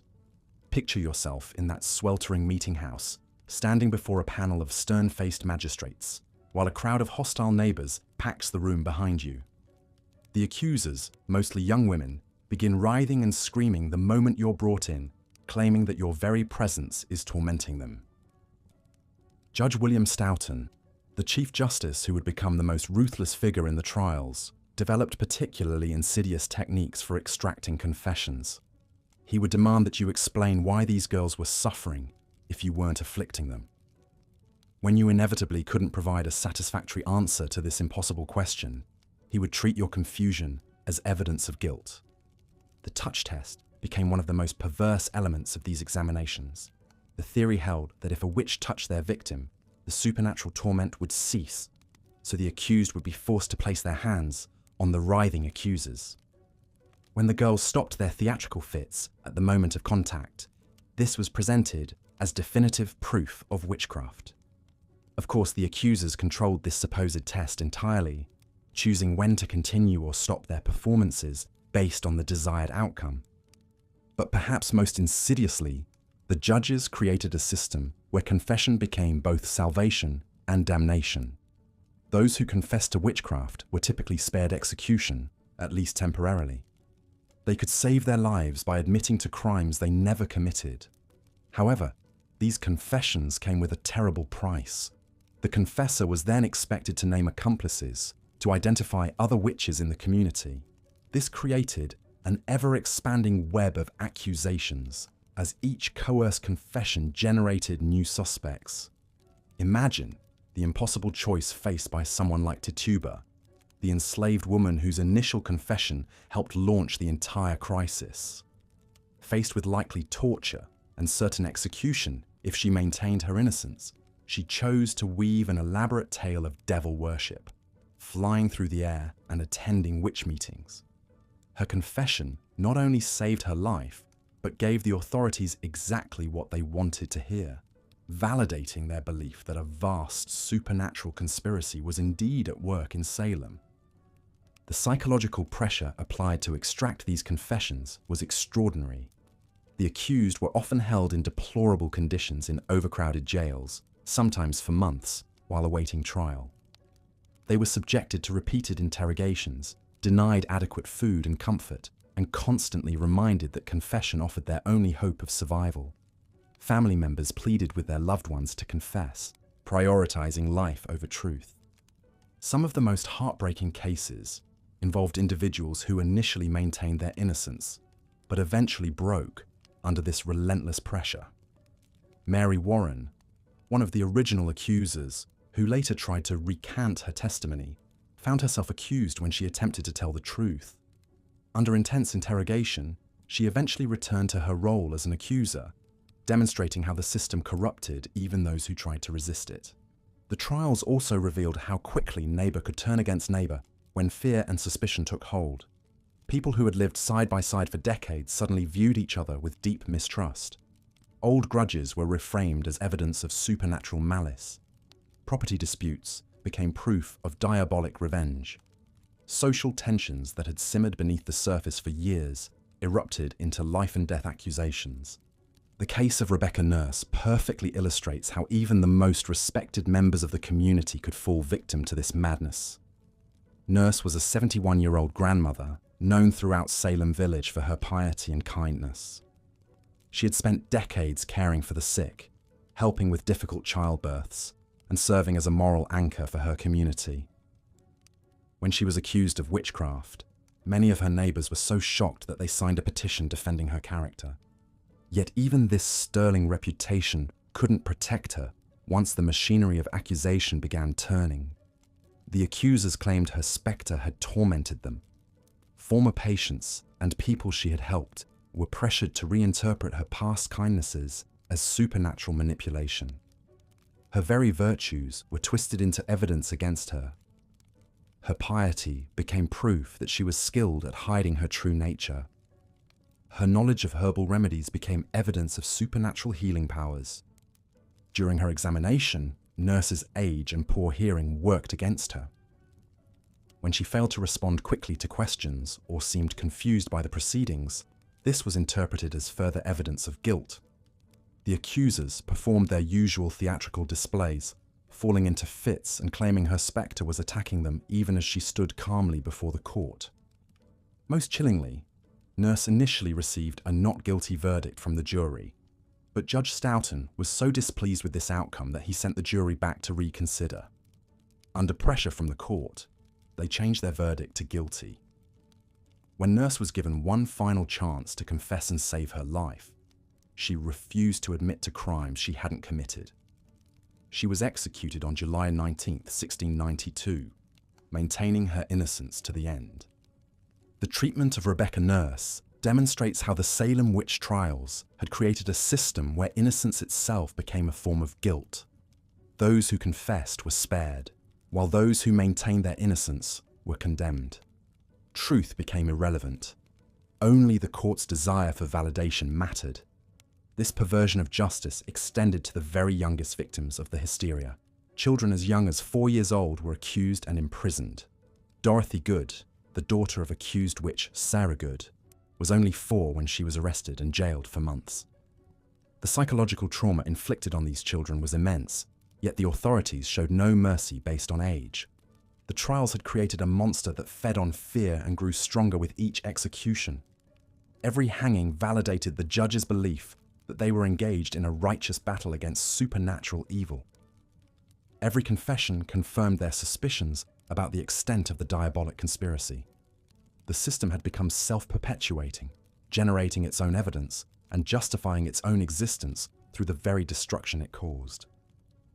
As summer turned to fall in 1692, Salem had become a community where terror reigned supreme, where neighbor feared neighbor, and where the mere accusation of witchcraft could lead to death. The trials had revealed the darkest aspects of human nature, showing how quickly civilization could collapse when fear overcame reason, when authority abandoned justice, and when communities allowed hysteria to replace humanity. Welcome back, fellow history enthusiasts. Before we delve deeper into this dark chapter of American justice, I'd love to know where you're tuning in from tonight and what drew you to learn about these troubling events. Whether you're settling in for the evening or taking a break from your day, I'm grateful you've chosen to explore this sobering piece of our past with me.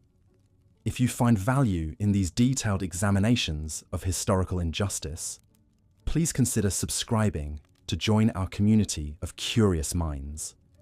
Now, let's continue our journey into the Salem witch trials, where we'll uncover how a combination of personal vendettas, social manipulation, and institutional failure created one of America's most shameful episodes.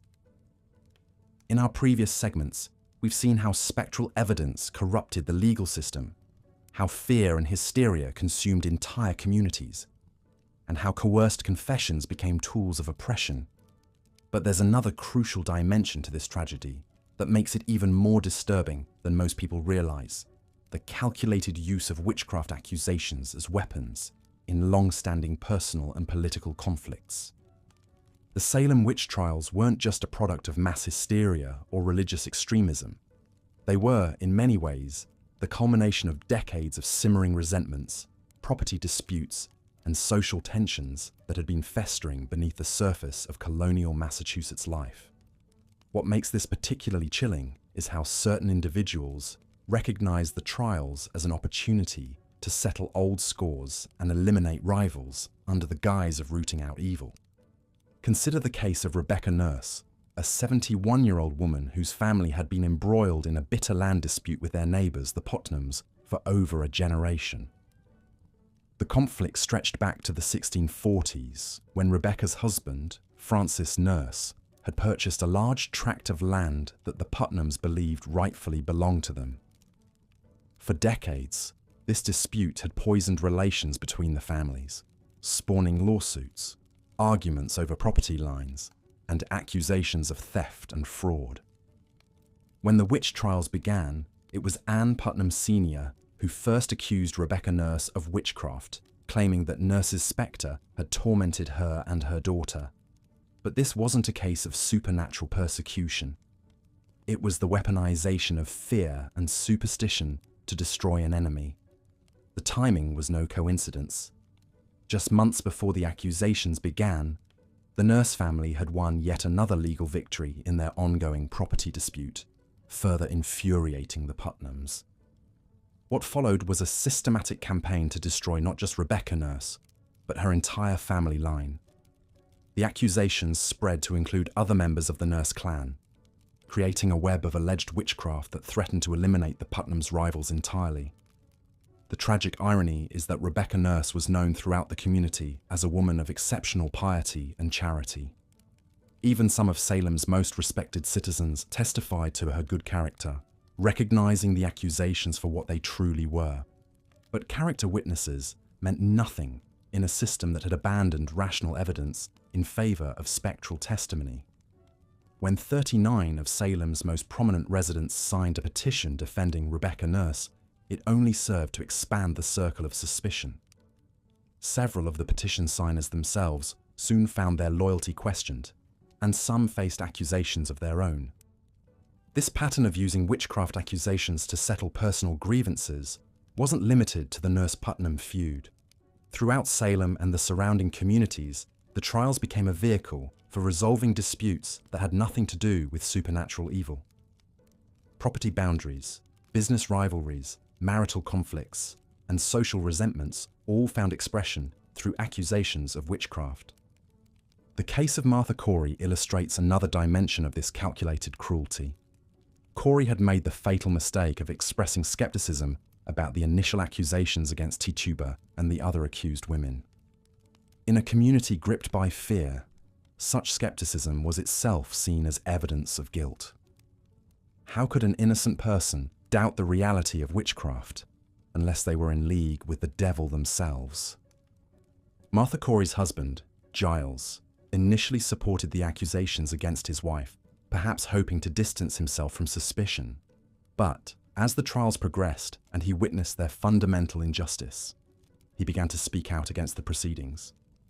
This change of heart would cost him his life in one of the most brutal executions in American history. When Giles Corey was himself accused of witchcraft, he refused to enter a plea of guilty or not guilty. Under English common law, this meant he could not be tried, but it also meant he could be subjected to peine forte et dure, being pressed to death under heavy stones until he either entered a plea or died. The authorities hoped that the agony would force Corey to cooperate, allowing them to proceed with a trial and the inevitable execution. For 2 days, the 80-year-old man endured unimaginable torture as more and more stones were piled upon his chest. Witnesses reported that his only words during this ordeal were "more weight," a defiant refusal to give his torturers the satisfaction of his cooperation. Giles Corey died without entering a plea, becoming the only person in American history to be pressed to death. But even this horrific execution served a calculated purpose beyond simple punishment. Under the law, if Corey had been convicted of witchcraft, his property would have been forfeited to the crown. By refusing to plead and dying under torture rather than by execution, he ensured that his lands would pass to his heirs rather than be seized by the government. In his final act, Giles Corey outsmarted the system that had murdered his wife and sought to destroy his family's legacy. The targeting of the Corey family reveals another disturbing aspect of the Salem trials: the way accusations could spread through social networks, creating cascading waves of suspicion that destroyed entire communities. Once someone was accused, their family members, friends, and associates all became potential targets.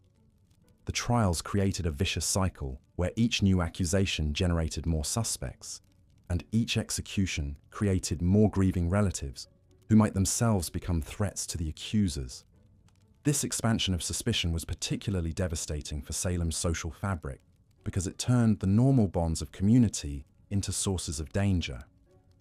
Friendship became suspicious. Why would someone defend the accused unless they shared their guilt? Family loyalty was seen as potential evidence of a witch's coven.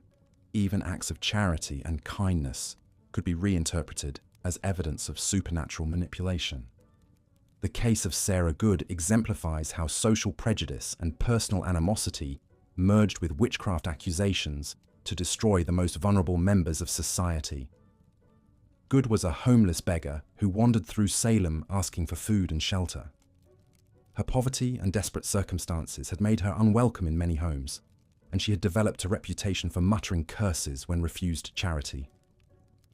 When livestock died or children fell ill after Sarah Good had been turned away from their doors, it was easy for people to connect these misfortunes to her presence.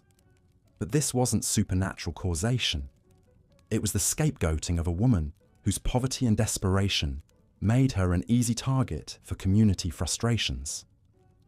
Sarah Good's fate was sealed not by any evidence of witchcraft, but by her status as an outsider with no one to defend her.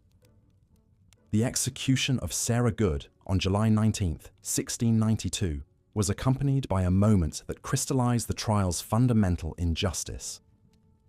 As she stood on the gallows, Reverend Nicholas Noyes declared that she knew she was a witch. Good's response has echoed through history. "You are a liar.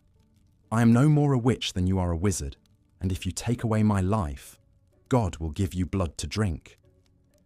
Whether Sarah Good intended it as a curse or simply a prediction of divine justice, her words proved prophetic. Reverend Noyes died 25 years later, choking on his own blood. But more significantly, her defiant final statement captured the moral clarity that had been so conspicuously absent from the trials themselves. In her last moments, this impoverished and friendless woman spoke truth to power with a courage that the educated ministers and magistrates of Salem had utterly failed to display. The systematic targeting of vulnerable populations reveals another layer of the trial's horror. Women like Sarah Good, who lacked social protection, were disproportionately likely to face accusations. So were those who had challenged social norms in other ways. Women who had inherited property, who had engaged in business, or who had otherwise stepped outside traditional gender roles. Bridget Bishop, the first person executed in the Salem trials, fit this pattern perfectly. She was a tavern keeper who dressed flamboyantly, had been married multiple times, and was known for her independent spirit. Her tavern was a place where men gathered to drink and gamble, activities that the Puritan community viewed with deep suspicion. When accusations of witchcraft began flying, Bridget Bishop's unconventional lifestyle made her an obvious target. The speed with which Bishop was tried and executed, just 8 days after the special court of Oyer and Terminer was established, suggests that her fate was predetermined. The authorities needed a quick conviction to establish the court's legitimacy and demonstrate their commitment to rooting out witchcraft. Bishop's reputation and lack of powerful allies made her the perfect first victim. But the targeting of social outsiders was only part of a broader pattern of how the trials reinforced existing power structures while appearing to challenge supernatural evil. The accusations consistently flowed upward from accusers of lower social status to targets of higher status, but they stopped well short of truly challenging the colony's elite. While several prosperous farmers and respected church members were accused, the colonial leadership itself remained largely untouched. This selective application of suspicion reveals the trial's true nature as a tool of social control rather than spiritual purification. The same magistrates who accepted spectral evidence without question when it targeted their social inferiors became suddenly skeptical when accusations began to threaten their own class. When the wife of Governor William Phipps was accused of witchcraft, the governor quickly dissolved the special court and ended the trials.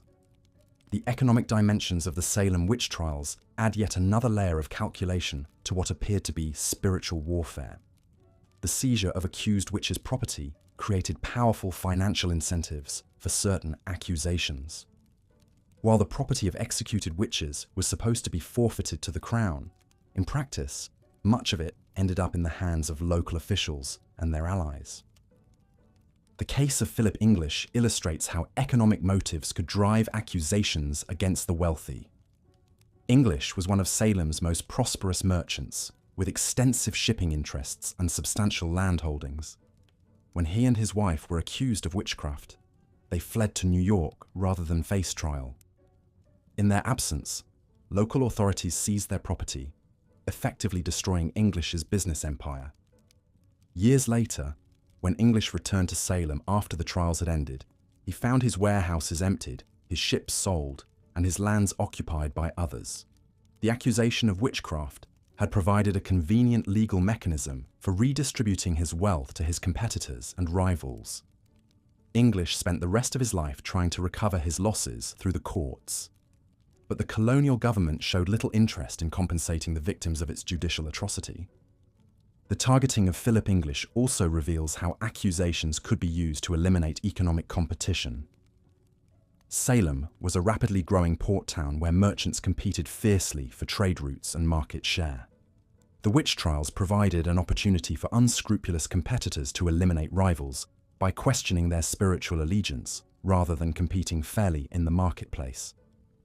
This economic warfare through witchcraft accusations was particularly devastating because it was nearly impossible to defend against. How could someone prove they hadn't made a pact with the devil? How could they demonstrate that their business success came from legitimate enterprise rather than supernatural assistance? The burden of proof had been reversed, and innocence became impossible to establish. The psychological manipulation employed during the Salem trials reveals perhaps the most disturbing aspect of this historical atrocity: the deliberate exploitation of human vulnerabilities to manufacture guilt and destroy lives. The accusers, particularly the group of young women whose fits and visions drove the initial panic, demonstrated a sophisticated understanding of how to manipulate both their immediate audience and the broader community. The fits displayed by the accusers followed predictable patterns that maximized their dramatic impact. They would begin with subtle symptoms, feelings of being pinched or pricked, that gradually escalated to violent convulsions, temporary blindness, and apparent attempts at self-harm. These performances were timed to coincide with moments of maximum tension in the courtroom, particularly when the accused attempted to defend themselves. What made these performances so effective was their apparent spontaneity and the genuine distress they appeared to cause the accusers.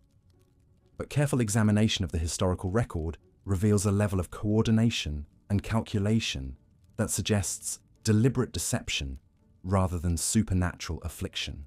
The accusers would often mirror each other's symptoms, create new accusations together, and modify their stories in response to changing circumstances. The case of Mary Warren illustrates how this psychological manipulation could be turned against the accusers themselves when they threatened the larger narrative. Warren was initially one of the primary accusers, but she later recanted her testimony and claimed that the other girls had been lying. When she attempted to tell the truth, she found herself accused of witchcraft by her former allies. Under intense pressure and facing the possibility of execution, Warren was forced to recant her recantation and return to her role as an accuser. But her brief moment of honesty revealed the manufactured nature of the entire enterprise. The fact that the accusers could turn their supernatural afflictions on and off depending on political necessity exposed the fraudulent foundation of the entire proceedings. The psychological pressure applied to the accused was equally calculated and devastating. The interrogation techniques used by the magistrates were designed to break down resistance and force confessions, regardless of guilt or innocence. Accused witches were subjected to hours of relentless questioning, often while physically restrained and deprived of food and sleep. The questions themselves were crafted to create logical traps from which there was no escape. If someone denied being a witch, they were accused of lying and obstinacy. If they confessed, they were required to name accomplices, spreading the web of accusations ever wider. If they remained silent, their silence was taken as evidence of guilt. The interrogation process was designed to produce the desired outcome regardless of the truth. The case of Tituba, the enslaved woman whose initial confession helped launch the Salem witch trials, demonstrates how this psychological manipulation could be used to extract detailed false confessions. Under intense pressure and probably physical abuse, Tituba provided elaborate descriptions of her alleged dealings with the devil, complete with details about other witches in the community and their supernatural activities. But Tituba's confession, while it may have saved her life temporarily, also provided the template for all subsequent accusations. Her descriptions of devil worship, spectral attacks, and supernatural meetings became the standard narrative that other accused witches were expected to confirm. Those who deviated from this script or denied their guilt were seen as particularly dangerous and unrepentant. The role of children in the Salem witch trials adds another layer of horror to this historical atrocity. Young accusers like 11-year-old Abigail Williams and 9-year-old Ann Putnam Jr. were not just witnesses to the proceedings. They were weaponized by adults who understood how to exploit their youth and apparent innocence to lend credibility to otherwise incredible accusations.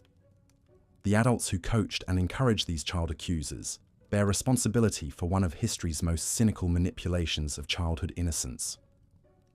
By placing children at the center of the accusations, the authorities created a situation where questioning the evidence meant questioning the word of innocent children who claimed to be suffering supernatural torment But these children were not acting independently.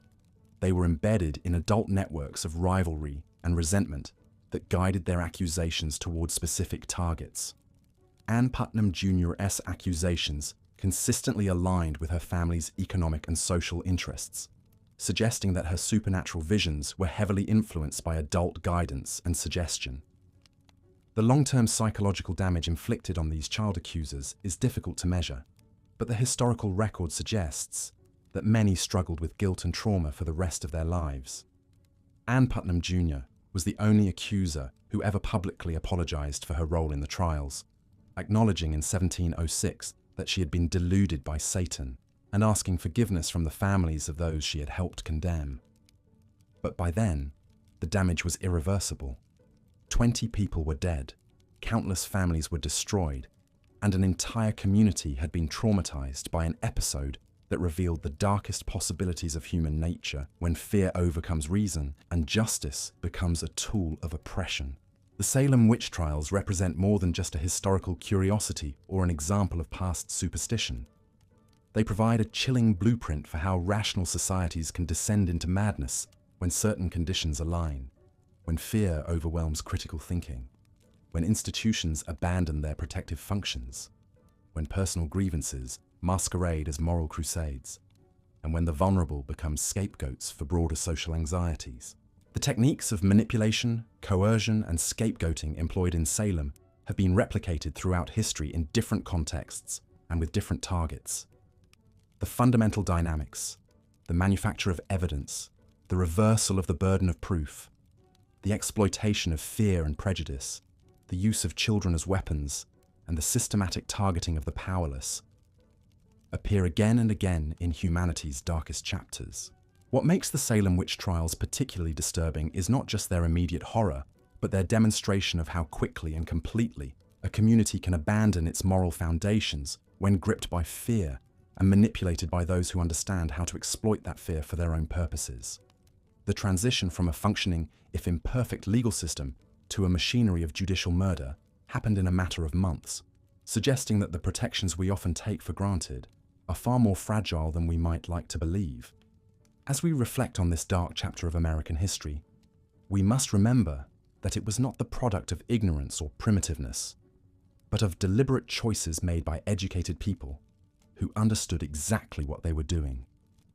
The magistrates who accepted spectral evidence knew it was unreliable. The ministers who encouraged the trials understood they were violating biblical principles of justice. The accusers who pointed fingers at their neighbors were often settling personal scores rather than identifying supernatural threats. The Salem witch trials were worse than most people realize, not because of their scale or their brutality, though both were significant, but because of their demonstration that ordinary people in ordinary communities are capable of extraordinary evil when the right conditions emerge. They remind us that the price of justice is eternal vigilance, and that the protection of the innocent requires constant courage from those willing to speak truth to power, even when that truth is unwelcome and dangerous. In our modern world, where fear and division continue to threaten rational discourse and just institutions, the lessons of Salem remain painfully relevant. The techniques of manipulation and scapegoating have evolved, but their essential characteristics remain the same. The only defense against such darkness is an unwavering commitment to evidence-based reasoning, procedural justice, and the protection of the vulnerable, principles that the people of Salem abandoned to their eternal shame and our enduring instruction. The true horror of the Salem witch trials lies not in what they tell us about the past, but in what they reveal about the human capacity for self-deception and cruelty when fear is allowed to triumph over justice. They serve as a permanent warning about the fragility of civilization and the constant vigilance required to protect the innocent from those who would exploit fear for their own dark purposes. Here's part 10 of the 12-part script for Boring History. Why the Salem witch trials were worse than you thought. What made the Salem witch trials truly terrifying wasn't just the individual cases of injustice, or even the systematic breakdown of legal protections, It was how the entire community became complicit in what can only be described as a carefully orchestrated campaign of psychological warfare that turned neighbor against neighbor, parent against child, and husband against wife, in ways that would have lasting effects for generations. The psychological manipulation began long before anyone was accused of witchcraft. The Puritan community in Salem had been primed for paranoia through decades of sermons about Satan's presence in their daily lives. Ministers like Cotton Mather had spent years conditioning the population to see the devil's hand in every misfortune, every unexplained illness, every crop failure. This wasn't accidental. It was a deliberate strategy to maintain social control through fear. Consider how the accusation process actually worked. It wasn't random. The afflicted girls didn't just point fingers willy-nilly.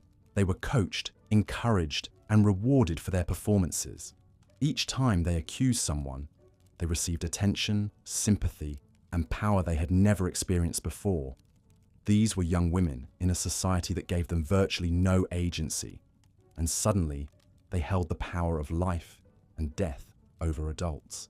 The psychological profiles of the accusers reveal a disturbing pattern. Many came from broken homes, had experienced trauma, or were social outcasts themselves. Mercy Lewis had watched her parents die in an Indian raid. Abigail Williams was an orphan living with her uncle. These weren't malicious masterminds. They were damaged children who had been weaponized by adults with their own agendas. But the most chilling aspect was how the community eagerly participated in the destruction of their neighbors. This wasn't a case of a few bad actors manipulating an innocent population. The Salem witch trials succeeded because the community wanted them to succeed. People had grievances, resentments, and jealousies that had been festering for years, and the witch trials provided the perfect opportunity to settle scores while appearing righteous.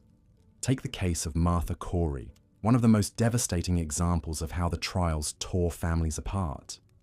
Martha was a church member, known for her piety and good works, but she made one fatal mistake. She expressed skepticism about the witch trials. When her own husband, Giles Corey, was pressed for information about her behavior, he provided testimony that would lead to her execution. Later, when Giles himself was accused, he realized the horror of what he had done, but it was too late. The economic motivations were equally sinister. When someone was accused of witchcraft, their property was often seized. Families could lose everything overnight. This created a perverse incentive structure where accusation became a form of economic warfare.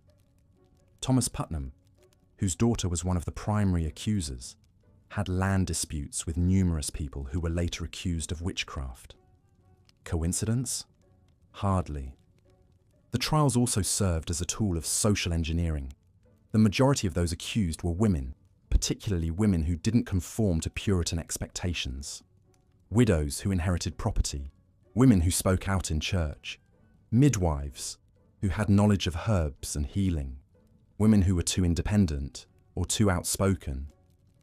The witch trials were, in many ways, a systematic campaign to eliminate women who threatened the patriarchal order. But perhaps the most disturbing aspect was how the trials created a culture of betrayal. The legal system was designed to reward those who confessed and accused others. This created a pyramid scheme of accusation, where survival depended on implicating more people. The more names you gave, the better your chances of avoiding execution. This incentive structure turned the entire community into a network of informants and betrayers. The psychological torture extended beyond the accused to their families and friends. Imagine being the child of someone accused of witchcraft. You faced an impossible choice: defend your parent and risk being accused yourself, or distance yourself and live with the guilt forever. Many families were torn apart by these impossible decisions. Children testified against parents, siblings turned on each other, and spouses abandoned their partners to save themselves. The role of spectral evidence cannot be overstated in understanding the psychological warfare of Salem. This was evidence based on dreams, visions, and supernatural claims that were impossible to disprove. How do you defend yourself against someone who claims your spirit visited them in their sleep and tormented them?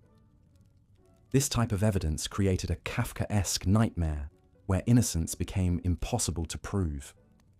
The afflicted girls' performances were carefully choreographed psychological theatre designed to create maximum emotional impact. They would scream, convulse, and claim to be tortured by invisible forces whenever the accused entered the courtroom.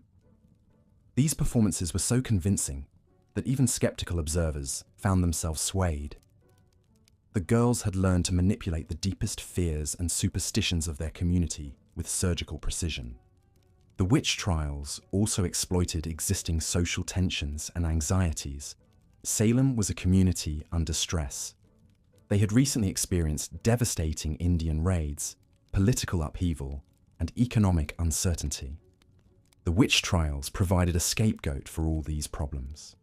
Instead of addressing the real causes of their difficulties, the community could blame everything on Satan and his alleged servants. The speed with which the trials escalated reveals how quickly a civilized society can descend into barbarism when the right psychological conditions are present. Within months, a small group of accusations had mushroomed into a community-wide hysteria that consumed hundreds of people. This rapid escalation wasn't accidental. It was the result of deliberate decisions by those in power to fan the flames rather than contain them.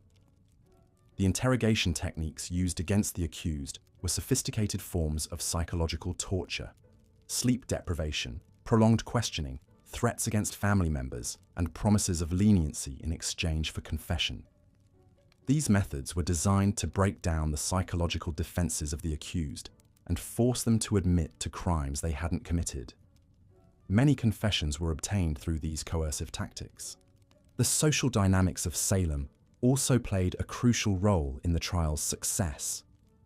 The community was divided into factions, with long-standing disputes over land, church leadership, and social status.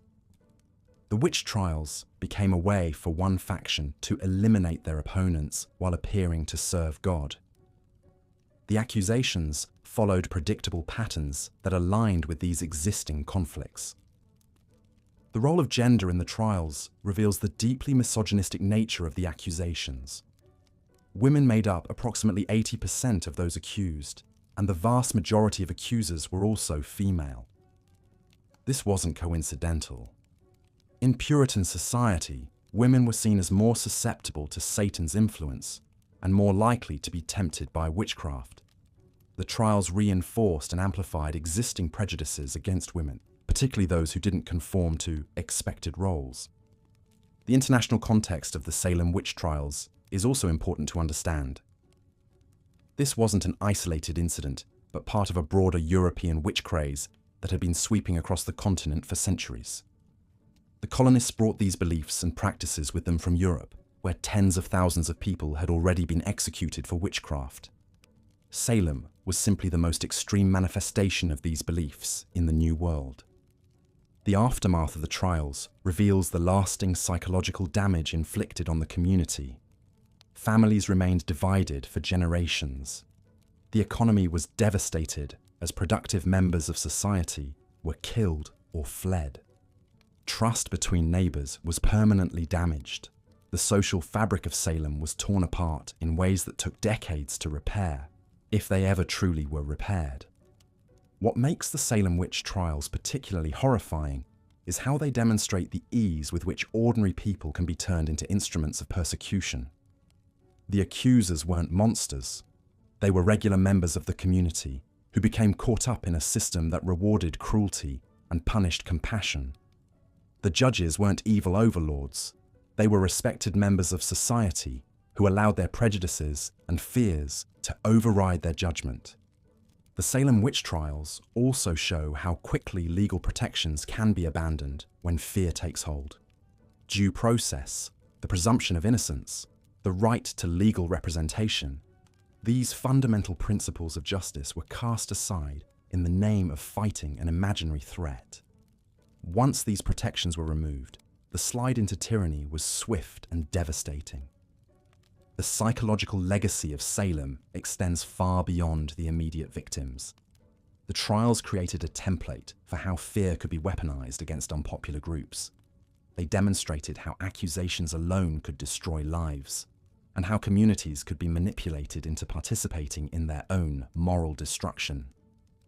These lessons would be repeated throughout American history, from the Red Scares to McCarthyism to modern moral panics.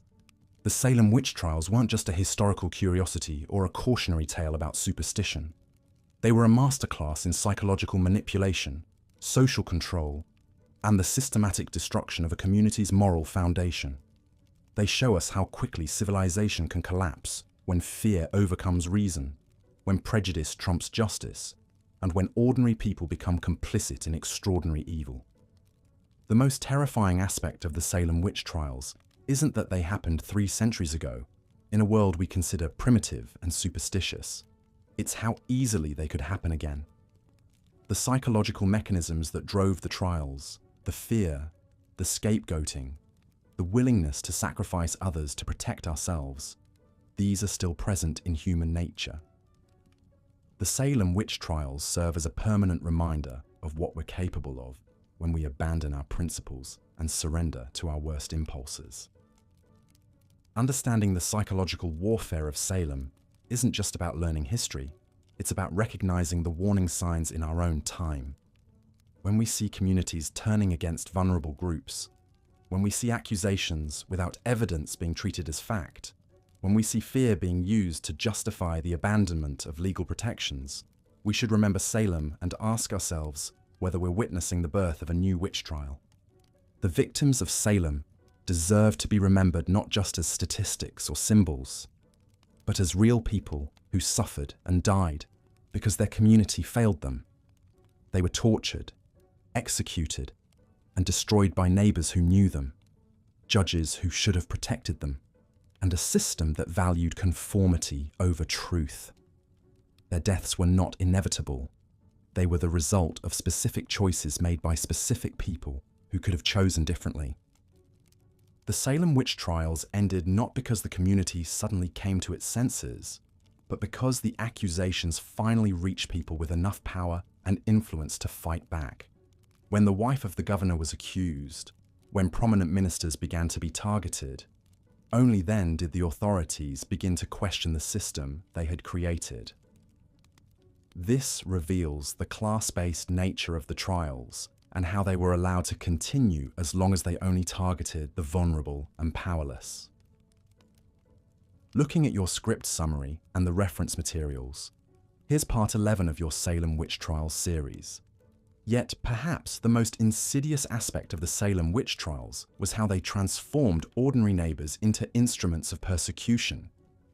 The trials didn't just rely on a handful of corrupt officials or zealous ministers. They weaponized the entire community against itself, turning everyday social tensions into matters of life and death. Consider the testimony patterns that emerged during the trials. Time and again, accusations followed predictable lines of existing conflict. Property disputes suddenly became evidence of supernatural malice. Economic rivalries transformed into proof of diabolic compacts. A failed business deal could become testimony that your competitor had cursed your endeavors through witchcraft. The case of Rebecca Nurse illustrates this dynamic perfectly. At 71 years old, Nurse was one of the most respected members of Salem Village. She was known for her piety, her charitable works, and her gentle nature. When she was accused of witchcraft, 39 of her neighbors signed a petition defending her character. Yet even this overwhelming support couldn't save her from the machinery of accusation once it was set in motion. The accusation against Nurse stemmed from a land dispute between her family and the Putnams, one of the most powerful families in Salem Village. For years, the two families had been locked in legal battles over property boundaries and inheritance rights. When the witch trials began, Ann Putnam Jr., the 12-year-old daughter of Thomas Putnam, claimed that Nurse's spectre had tortured her. Suddenly, a mundane property dispute had become a supernatural battle between good and evil. What made this transformation so devastating was how it inverted normal social relationships. In traditional Puritan society, age commanded respect, piety was valued above all else, and community standing mattered. But the witch trials created a new hierarchy where the youngest and most marginal members of society, teenage girls and servants, could wield power over their social superiors simply by claiming supernatural affliction. This inversion wasn't accidental. It reflected deep tensions within Puritan society about authority, gender, and social order. Young women, typically the most powerless members of the community, suddenly found themselves at the center of attention. Their words could determine life and death. Their accusations could topple the most established families. For perhaps the first time in their lives, they possessed real power, and some clearly relished wielding it. The afflicted girls quickly learned to perform their role with increasing sophistication. They developed a repertoire of symptoms that could be deployed on command, falling into fits at precisely the right moments, crying out against specific individuals when tensions reached their peak, even claiming to see invisible specters that only they could perceive. Their performances became more elaborate and coordinated over time, suggesting a level of conscious manipulation that went far beyond genuine religious hysteria. But the girls weren't operating in a vacuum. They were supported and encouraged by adults who had their own reasons for wanting certain individuals accused. Ministers like Samuel Parris used the trials to consolidate his authority and eliminate his critics. Wealthy families like the Putnams used accusations to settle old scores and acquire property. Even ordinary citizens found that supporting the trials could provide protection from suspicion while offering opportunities to advance their own interests. This created a feedback loop of escalating accusations. As more people were arrested, the pressure mounted on the accused to confess and name accomplices. Those who maintained their innocence faced almost certain death, while those who confessed and implicated others could often save their lives. The system incentivized false confessions and created an ever-expanding web of alleged conspirators. The confession of Tituba, Reverend Parris's slave from Barbados, established this dangerous precedent early in the trials. Facing certain execution if she maintained her innocence, Tituba instead provided exactly what her interrogators wanted to hear: a detailed account of witches' meetings, demonic animals, and supernatural plots against Salem. Her confession not only saved her life, but provided the template that other accused witches would follow. Yet even confession offered no guarantee of safety.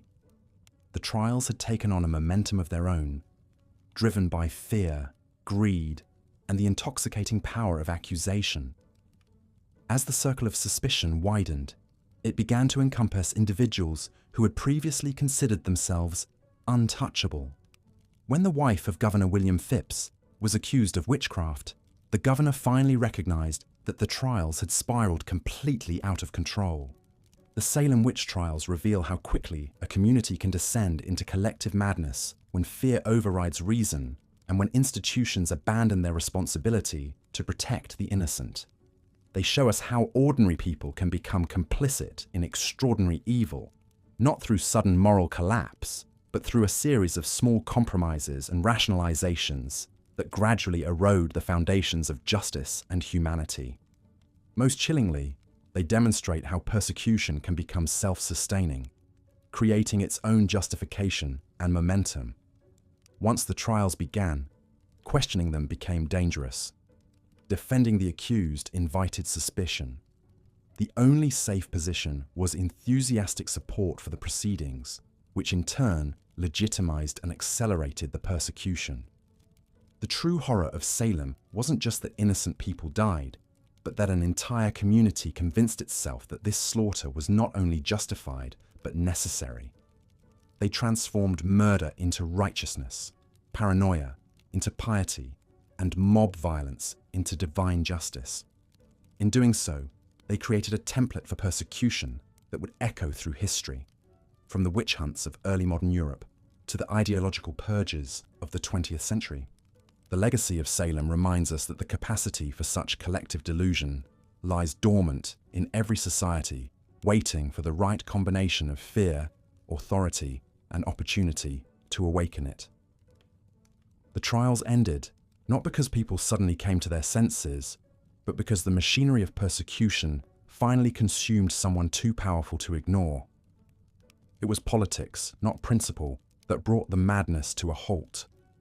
This is perhaps the most sobering lesson of Salem, that without constant vigilance and institutional safeguards, any community can slide into the abyss of persecution. The witch trials weren't an aberration, but a revelation, a glimpse into the darkness that lurks beneath the surface of civilized society, waiting for the right moment to emerge and consume the innocent. Looking at the script content you've provided and the reference files, I'll continue with part 12 of Boring History. Why the Salem witch trials were worse than you thought, in the established tone and style. The reverberations of the Salem witch trials extend far beyond the boundaries of 17th century Massachusetts, serving as a chilling reminder of humanity's capacity for collective madness and the terrifying ease with which rational thought can be abandoned in favor of fear-driven hysteria. The events of 1692 and 1693 represent more than just a historical footnote about superstition and injustice. They constitute a blueprint for understanding how civilized societies can rapidly descend into chaos when fundamental principles of justice, evidence, and human dignity are cast aside. What makes Salem particularly disturbing is not merely the scale of the accusations or the tragic death toll, but the systematic nature of the breakdown. This wasn't random violence or spontaneous mob action. It was institutionalized persecution carried out through the very mechanisms designed to protect the innocent. The courts, the clergy, the community leaders, and even ordinary citizens all participated in a machine of destruction that fed on fear and grew stronger with each accusation. The trials revealed how quickly the presumption of innocence could be reversed, how easily the burden of proof could be shifted to the accused, and how readily a community could turn against its most vulnerable members. The psychological manipulation that characterized the Salem trials offers profound insights into the human condition and our susceptibility to mass hysteria. The accusers, many of them young women in a rigidly patriarchal society, discovered that their testimony held unprecedented power. Through claims of spectral evidence and supernatural torment, they could command the attention of magistrates, ministers, and the entire community. Their fits and convulsions became performances that determined life and death, creating a perverse theatre where the most dramatic accusations carried the greatest weight. This dynamic reveals how easily social hierarchies can be upended when fear overwhelms reason, and how those typically powerless can become instruments of destruction when given the authority to level accusations that cannot be disproven. The role of social and economic tensions in fueling the accusations cannot be overstated. Salem Village was a community riven by disputes over land ownership, ministerial authority, and economic opportunities. Families who had feuded for generations found in the witch trials a convenient mechanism for settling old scores. Property disputes that had simmered for decades suddenly became matters of spiritual warfare, with accusations of witchcraft serving as weapons in conflicts that had nothing to do with supernatural evil. The pattern of accusations clearly reflected these underlying tensions, with many of the accused being individuals who had previously been involved in legal disputes, property disagreements, or social conflicts with their accusers or their families. Perhaps most troubling is how the trials exploited and reinforced existing prejudices against women, the elderly, the poor, and social outcasts. The majority of those accused were women, particularly those who didn't conform to Puritan ideals of feminine behavior. Widows who had inherited property, women who spoke out against authority, those who practiced folk healing, or simply individuals who had gained a reputation for being difficult or unconventional found themselves particularly vulnerable to accusations. The trials thus served as a mechanism for enforcing social conformity and punishing those who challenged established norms, using the ultimate sanction, death, to silence dissent and difference. The abandonment of established legal principles during the Salem trials demonstrates how quickly centuries of jurisprudential development can be swept away when fear takes hold. The acceptance of spectral evidence, testimony about dreams, visions, and supernatural encounters, represented a fundamental rejection of empirical standards of proof. Confessions extracted through psychological pressure, physical discomfort, and the promise of leniency were accepted as reliable evidence, despite their obvious unreliability. The normal protections afforded to the accused were systematically dismantled, creating a legal framework designed not to determine guilt or innocence, but to validate predetermined conclusions about supernatural evil. The community's participation in the trials reveals the disturbing power of collective action in amplifying individual prejudices and fears. Neighbors who might have harbored private doubts about their fellow citizens found themselves swept up in a communal effort to identify and eliminate supposed threats. The act of accusation became a form of social participation, a way of demonstrating one's own virtue and orthodoxy by identifying the evil in others. This dynamic created a snowball effect where each new accusation made subsequent accusations more likely.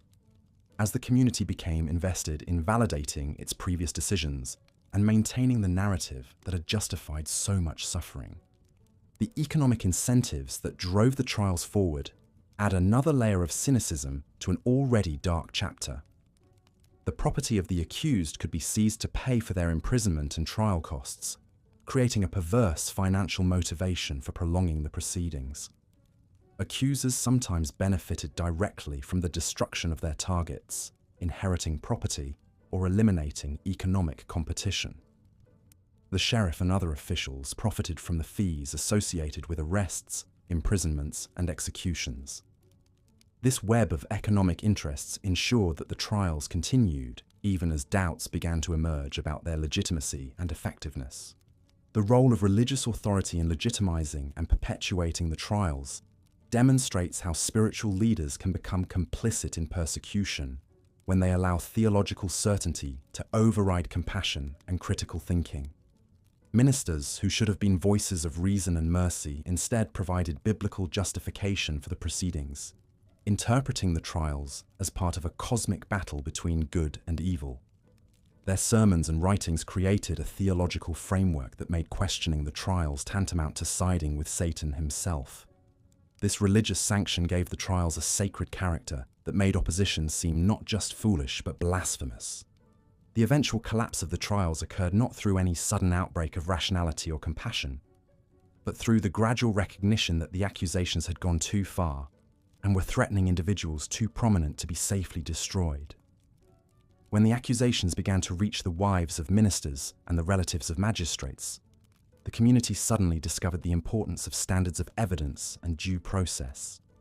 This selective application of justice reveals the fundamentally political nature of the trials and their role in reinforcing rather than challenging existing power structures.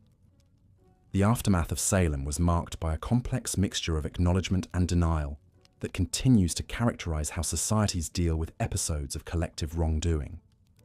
While some participants eventually expressed remorse and sought forgiveness, many others remained silent or attempted to justify their actions.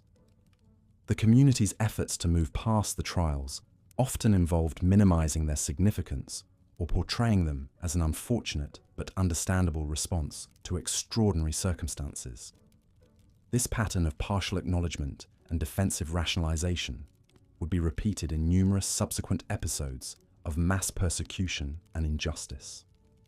The lessons of Salem extend far beyond the specific context of 17th century New England witch trials.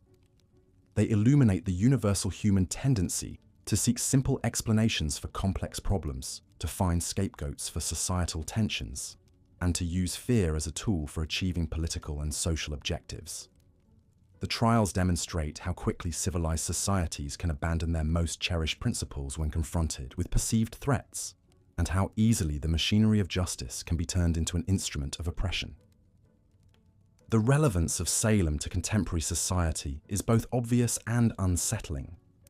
The dynamics that drove the witch trials, fear of the other, the power of accusation in social media age, the temptation to abandon due process in times of crisis, the exploitation of genuine grievances for political gain, remain powerful forces in modern life. The trials serve as a warning about the fragility of the institutions and norms that protect individual rights and the constant vigilance required to maintain them. They remind us that the capacity for collective madness and systematic injustice lies dormant in every society, waiting to be awakened by the right combination of fear, prejudice, and opportunism. Understanding Salem requires us to confront uncomfortable truths about human nature and social organization. The trials were not the product of a uniquely superstitious or backward society, but rather the result of universal human tendencies that exist in every community and every era. The people of Salem were not monsters or primitive fanatics. They were ordinary individuals who allowed fear to override their better judgment and who participated in collective action that they would later struggle to explain or justify.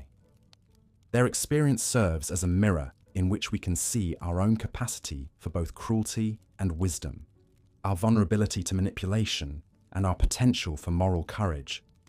The true horror of Salem lies not in the supernatural elements that captivated the imaginations of the participants, but in the entirely human processes that transformed a community into a machine for destroying its own members. The trials represent a complete breakdown of the social contracts and moral constraints that make civilized life possible, replaced by a system that rewarded cruelty, punished virtue, and elevated fear above reason. They demonstrate how quickly the bonds that hold societies together can dissolve when tested by crisis, and how difficult it can be to rebuild trust and justice once they have been destroyed. As we reflect on the Salem witch trials more than 3 centuries after their conclusion, we must resist the temptation to view them as relics of a more primitive past, or as problems that modern enlightenment has rendered obsolete. The forces that drove the trials, fear, prejudice, the desire for simple answers to complex problems, the appeal of belonging to a righteous cause, remain as powerful today as they were in 1692. The challenge for every generation is to recognize these forces when they emerge, and to have the courage to resist them before they gain the momentum that makes them unstoppable. The legacy of Salem is ultimately one of warning and instruction. It teaches us that liberty and justice are not natural states, but artificial constructs that require constant maintenance and defense. It reminds us that the price of freedom is not just eternal vigilance against external enemies, but also constant self-examination and the willingness to confront the darkness within our own communities and ourselves.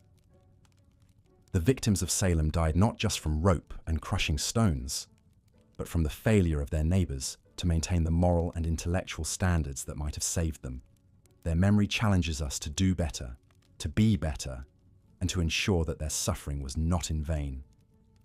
In the end, the Salem witch trials stand as a testament to both the worst and best of human nature. They reveal our capacity for cruelty, our susceptibility to delusion, and our tendency to destroy what we should protect. But they also demonstrate the power of individual conscience, the possibility of redemption, and the ultimate triumph of truth over falsehood. The trials ended not because evil was defeated or good triumphed, but because enough people finally found the courage to say that the emperor had no clothes, that the accusations were false, and that the community had lost its way. In their courage to speak truth to power and their willingness to acknowledge error, we find hope that reason and compassion can ultimately prevail over fear and hatred, even in the darkest of times.